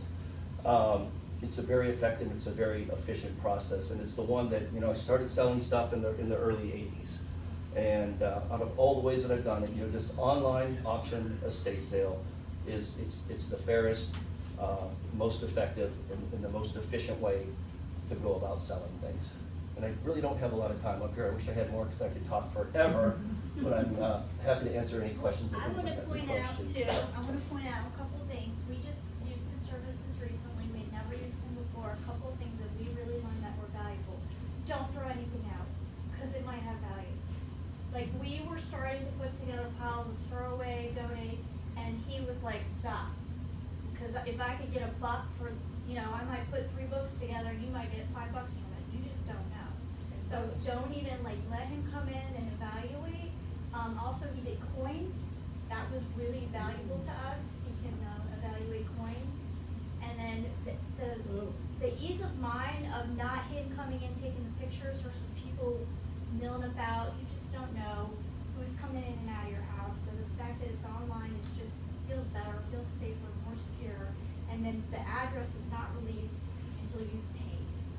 So you don't have to worry about privacy or anything like that. So that was my big Thank you for that. sell I for appreciate you. that. And we host a one-day pickup when she talks about the address is released. When people bid and they buy online, we'll host a one-day pickup, which those people who did buy the things online, they show up via online scheduler. We then direct them to what they purchased, and then we make sure that they safely and carefully remove it from your home, so they're not damaging the home on the way out. And again, yes, ma'am. Where are you located? My office is in Sterling. Oh, in Sterling. Right. So our primary model is we sell things out of homes. Loudoun County, right? I'm sorry? You go to Loudoun County. correct? Loudoun County? Do you go to Loudoun She's in County? Loudoun County. Oh, absolutely. Oh, Yes. Office is in Loudoun County. Yeah. And so we also have a facility in Sterling where we understand people, they're not necessarily selling a house full of stuff, but maybe they have a few things they want to sell, where we can accept those items on consignment. You got a few pieces of art, you got some coins, you got some stamps, you have something that you need to, kind of move along right now. It's kind of been sitting in a box for a long time. We can accept those items and we just include them in our monthly sales that we have out of our facility in Sterling. And again, everything is very transparent. You can look, whether we're selling your house full of items or we're selling 2 or 3 items of yours. You can look online, you can see a picture, you can see there's a description of your item, and you can see what people are bidding on that item, and then you can see at the end what that item actually sold for. Yes, ma'am? Do you see any interest in antiques anymore? Not so much, Yeah, that's what I thought. sadly. The kids and people will go, oh, this is good, this isn't IKEA stuff. And I don't want to say to them, but I do. It's too bad it's not IKEA because I could actually sell that. Because the kids would rather have an IKEA, bookshelf or table or whatever, than something that's antique, some marble top Victorian table. They're just not interested in it. Yes, But ma'am? I know we asked, because I asked about sterling silver, because back in the day when we first married, we all had to have the original sterling Right, sterling silver is not that valuable, but that said, sterling silver is silver, so it has some value. Don't think because you have a set of sterling silver, it's not worth anything. If you've got a complete set of sterling silver flatware, it's probably worth a couple $1,000s just because of the silver in it. Yeah. I probably paid 4,000 for it. Exactly, yeah, you're not gonna get your money back out of it, it's not, not an investment. Yes, ma'am? You may have touched on this, but I was stepped out for a second. What about the big and brown furniture? I know you were mentioning about the IKEA versus something that Right. really. The big brown furniture, the china cabinets, they're hard to sell right now because the kids aren't collecting things to put inside the china cabinets. And I hate to say this, but it's true. If you take that glass piece off of your china cabinet and chuck it, we could sell the bottom piece because someone will put a big screen TV on it and that has some practical purpose to it. But the big piece with the glass and you set your plates up on it, there are kids today going, boys, people really need to see these plates, They're not, trust me, they're not doing that these days. Vintage stuff though, like 1970s, that era, kids do want that stuff. That's right, mid-century Danish, if Yeah. anybody knows what that is, Yeah. that is hot right now. Yeah. So anything clean, which kind of looks like IKEA furniture, the mid-century Danish type stuff, that is very, very popular. And we can sell, a mid-century dining room table and chairs, for a couple $1,000s, Yeah. but we can't sell your Ethan Allen, Queen Anne leg tables and chairs. Yes, sir? What about the antiques? Antiques? It depends on what they are. If they're A spinning wheel and a yard line. a yarn winder or a spinning wheel, Well, both. not as popular as they used to be. They just don't have a lot of practical purpose. And same with like the antique treadle sewing machines, the Singer sewing machines that, you held on to and carried around and it's really big and it's really heavy and it used to belong to grandma. And, those are no longer popular. This gentleman had a question. Here I ask, China. China, it depends, but not so much anymore. There are patterns that are still popular, but let me tell you, if it's got that gold rim on it or that silver rim, you can't put it in the dishwasher, you can't put it in the microwave. And these kids they think that, hey, we'll use this on Thanksgiving. Come Thanksgiving, they're like, oh, let's just use paper plates. Yeah. There's not a lot of formal entertaining going on these days. Yes, ma'am. Again, maybe you touched on this, but appraising, you're a certified appraiser, right? That's right. So if somebody had something and they want to put it under their insurance, Uh-huh. but they want to know what is really the value of it, that's something you can provide as well, isn't it? That's absolutely right. So if you have something that you want to insure, or you want to get appraised, I can do that for you. If you just want to know, hey, Brian, how much is this worth? Take a picture, send me an email, I'll tell you how much it's worth. No fee for that, I'm happy to do that, I actually like doing things like that. If you have something of value that you want to get on your insurance is not gonna cover something for you unless you have an appraisal for that.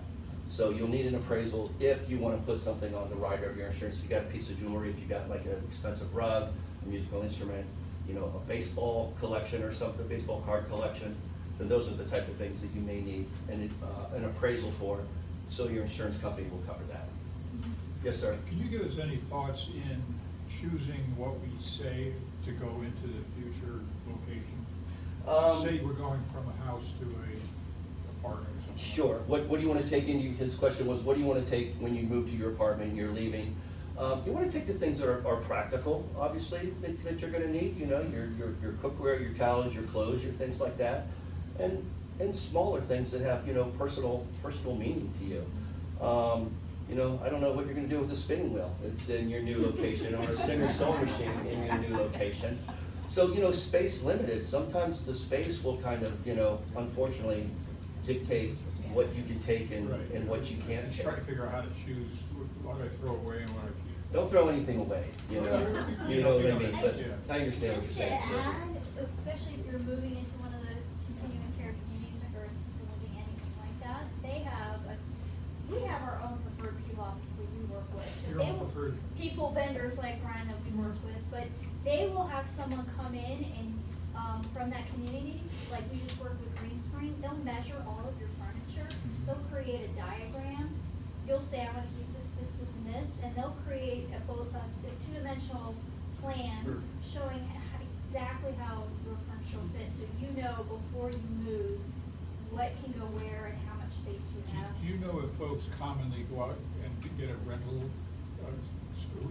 storage spot for things that they may also want to keep? That can happen, Have you but I ever have heard to of be that? honest, I'm kind of out of sight, out of mind. I would think that you close that thing and you'll probably never go in there again. That's my own mindset. I can tell you there's companies out there that will do just what Green Springs does. A lot of the communities don't measure and do all this stuff, but there are people who do it for you. Sure. And there's also for rental, there's a new business which I think is just the best thing since sliced bread. It's called Stack Care, and what they do is anything you want, they come and pick it up, they store it for you, they bring it to you. So typically, if you're moving into a community, things, rotating your clothing, holiday decorations, Right, those types of yeah. things, they can keep for you, and you don't need a big storage, and you only pay for a box, for example, or whatever you're storing, you don't pay for the whole unit, so. Okay, thanks. Yeah, Woodley Chase and Yeah, Green. and my time's up. I'm sorry, I wish I had more time, but I'll leave you all with some cards, some brochures. And we offer a free consultation, so if you want us to come out to your house, take a look at what you have and give you some, advice on that, I'm happy to do Sounds fun. that. Okay? Rob, thank you for that.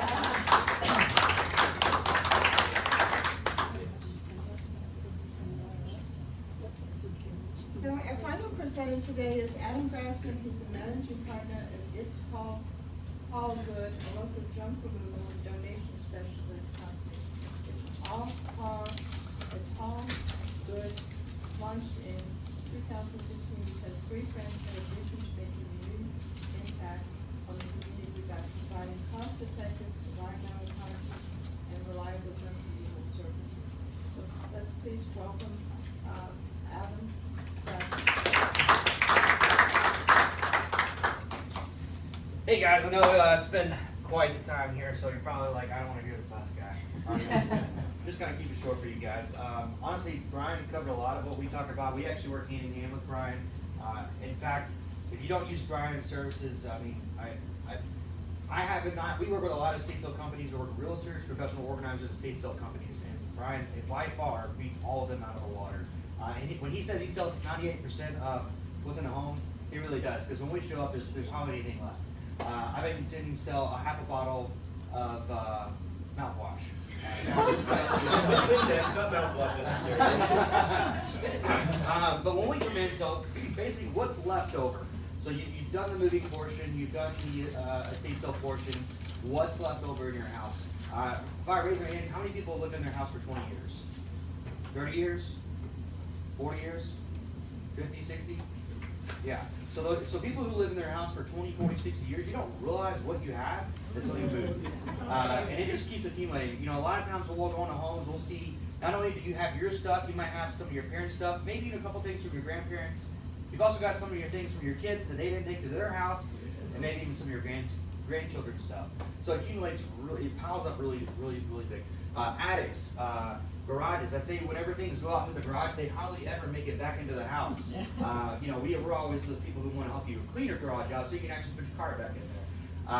Basements. These are places that things just kind of go and people forget about them until one day you're going through it and you're like, I completely forgot I had this. So a lot of times when your loved ones, you know, will come in with a state of downsizing, you'll start going through everything you have and you own has a memory attached to it.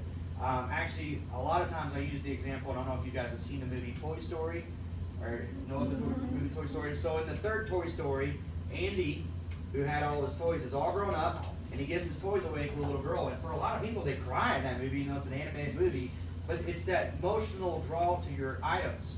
You know, you may have a couch that was your great-grandmother's. It's missing a leg, another one's almost chewed off by a dog, it's got a rip, a stain, a tear, and then it's hard to get rid of it. Even though it doesn't really have functional value, it's got that emotional value attached to it. And so a lot of times when we go in, what we do is we have a high focus on donating your items. We're partnered with all the major donation centers in the area, Habitat Humanity, Goodwill, Salvation Army, even some of the one-offs like Unique. We also work with a lot of nonprofits like Homes Not Borders, New Hope. They house homeless families. So we try to give them furniture, clothes, things of that nature. Now, when we take your stuff and we donate it, because if you have an emotional value to something and you're downsizing, you can't keep everything that you have now. That's just the unfortunate part. And I always recommend when you're moving, have your movers go ahead of time. Make sure the items you're taking actually fit in the place that you're going to. You might have a couch that's a little bit too big, and then all of a sudden you're stuck in a weird situation where you got rid of the couch that you could have taken or you have, instead of using the couch that you had now that just doesn't fit in the area that you're going in. A lot of people ask, well, what if I want to keep some of these things because my emotional value on these things, you know, I don't necessarily still want to get rid of stuff.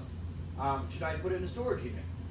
Not only have houses increased in size over the last 30 years by probably 30% or more, the need for outside storage has also increased. So people are putting all their stuff in storage units. Now, storage units will increase those prices on you whenever they want to. They don't have to have a rhyme or reason. They can raise your rates overnight and just give you a notice on the email that your rates are going to change.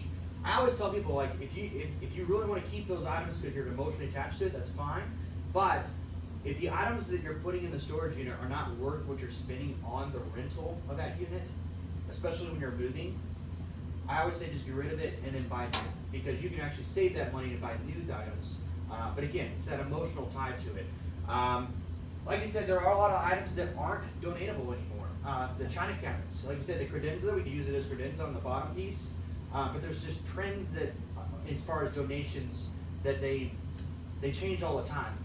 They don't take box TVs anymore, and it's like, well, it still works. It still works, but they just won't accept it at a donation center because technology increases so fast. A lot of those TVs won't even work anymore, even if you plug them up.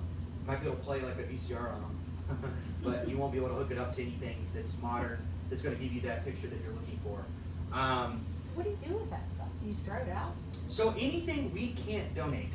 So the top parts of the china cabinets, there's a lot of things that are just kind of unfortunate. Pianos tend to be one of those items that aren't donatable anymore. I've called elementary school, middle school, high school bands, choirs. I've called ballet studios. I've called churches. I've called everywhere you can think of that would want a piano.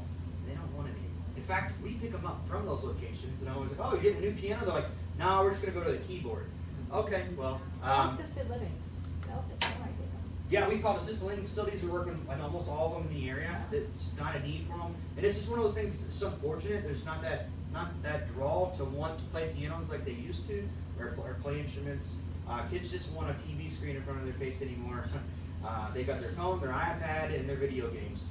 And the younger generations, as you go down, they're a little bit more minimalistic.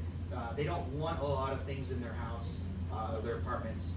And they want it to be a little bit more modern as well. Like I said, the IKEA stuff, it's easy. Now anything made, I'm 37 years old, anything that was made before I was born is extremely heavy. It's made out of solid wood, and it'll last forever, and it's good quality stuff, but people generally just don't want to buy those things anymore.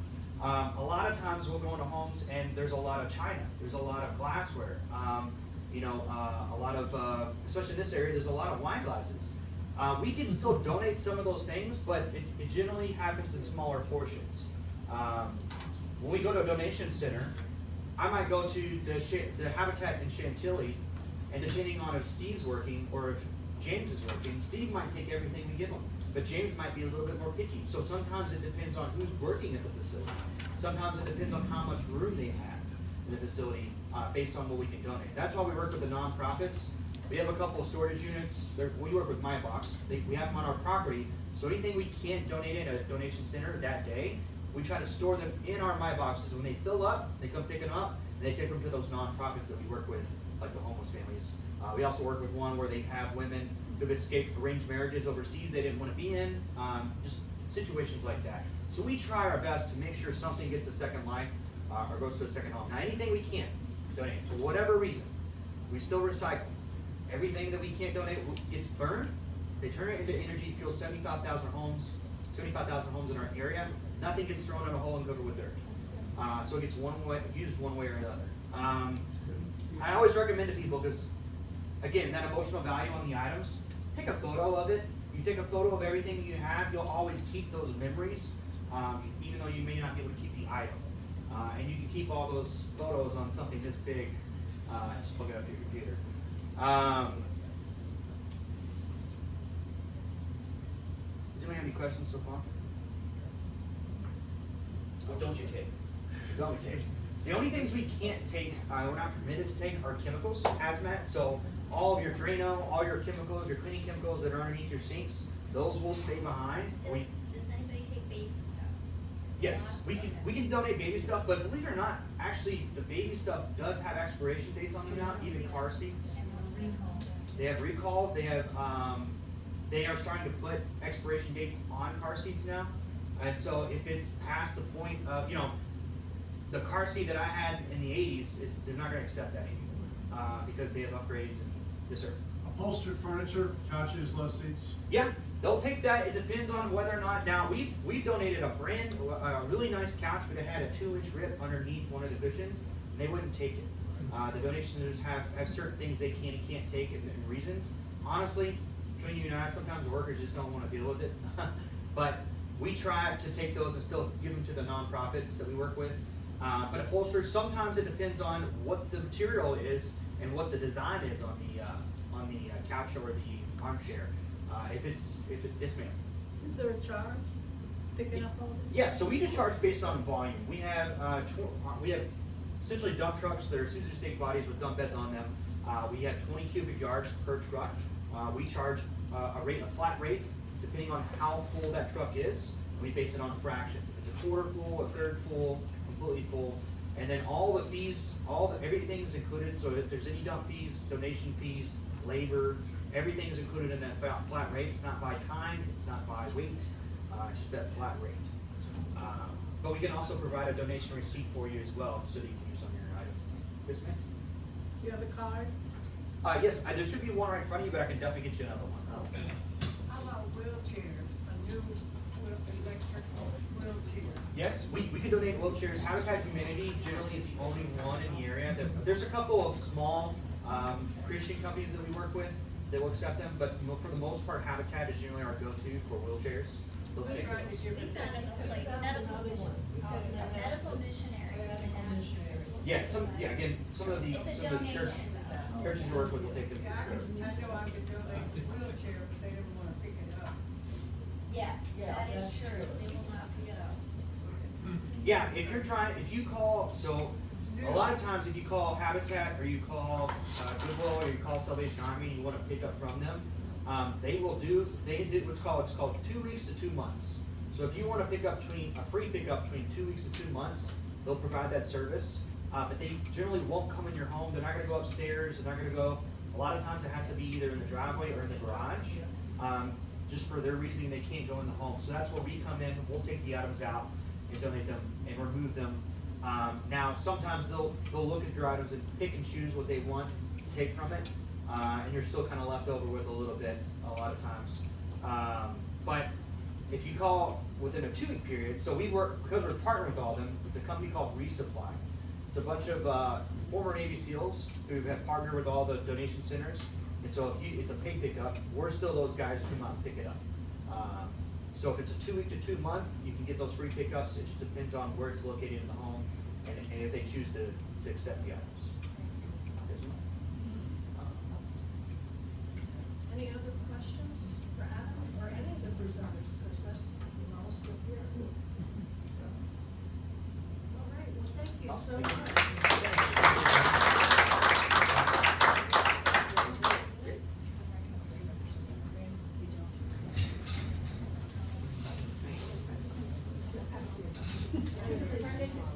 Does everybody have a raffle ticket?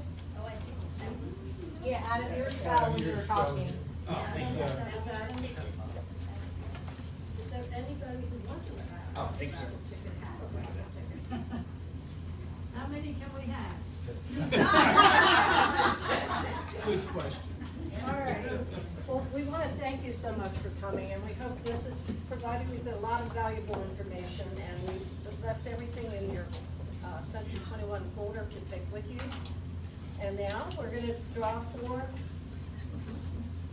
We take 2, so pick, go to the bottom. I tried shuffling them earlier. All right. So ticket number 4. See, didn't I tell you I would? Oh, Tim. Beautiful Redwood When you're Beach going to the towel. beach, one of the kids would I like got that 6 too. kids, so yeah. There you go. Thank We'll you, always Tim. need extra beach Yeah, stuff. definitely. Thank you. And thank you.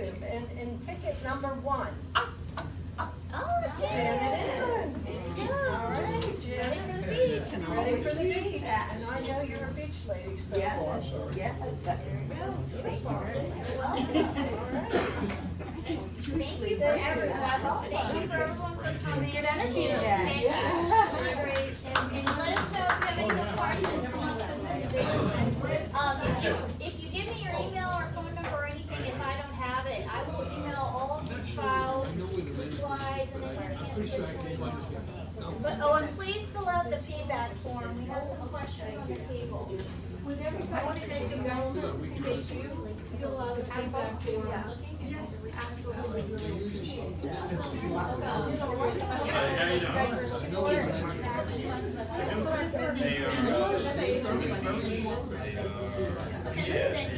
You touched right on the silver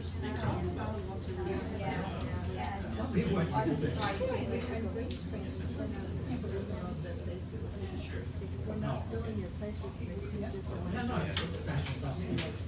That you said you get back, you can't get it back. Until they release it. Right, right. So they don't put it in the folder. Because they needed $500,000. And that's, I know, it's crazy. I think, I'm just, I'm a business person, so I look at, as long as you have $1 million, that $500,000. Yeah, you know, we're having,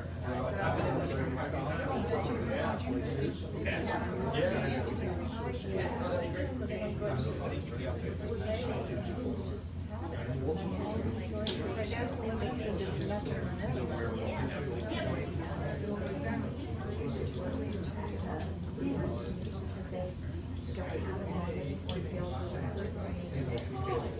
Oh, please do, absolutely. Budget too? And we sent it to the. Yeah, no, I really have a friend who I think could do this. We don't put them on sale. I just have a friend who's husband's going to cancer. Somebody to like, Thank you very much. My way.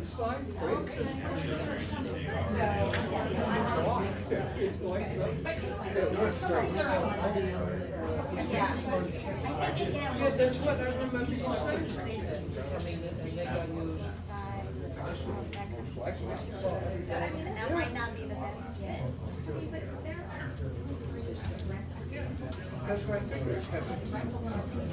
And it's just right in the commercial grade.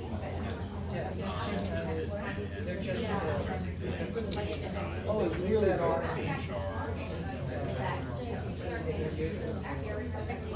I will also notice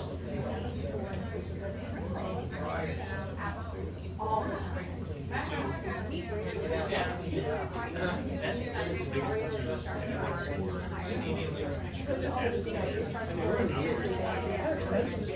Yeah, I know. That was the one thing.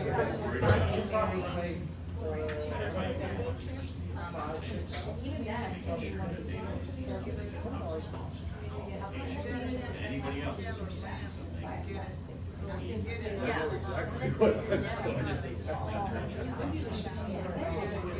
Okay. Now, there's this community that works on every year. Yeah.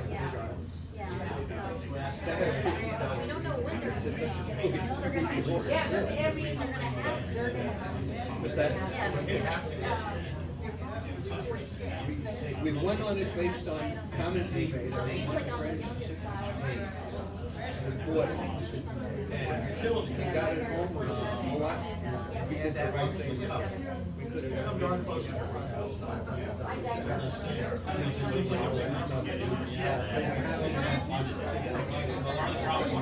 Good advice, thank you. That's right. Good for you. Don't do this. I didn't forget. Worked out well. Well, they can raise it. Thank you very much, sir. Being up for a seat.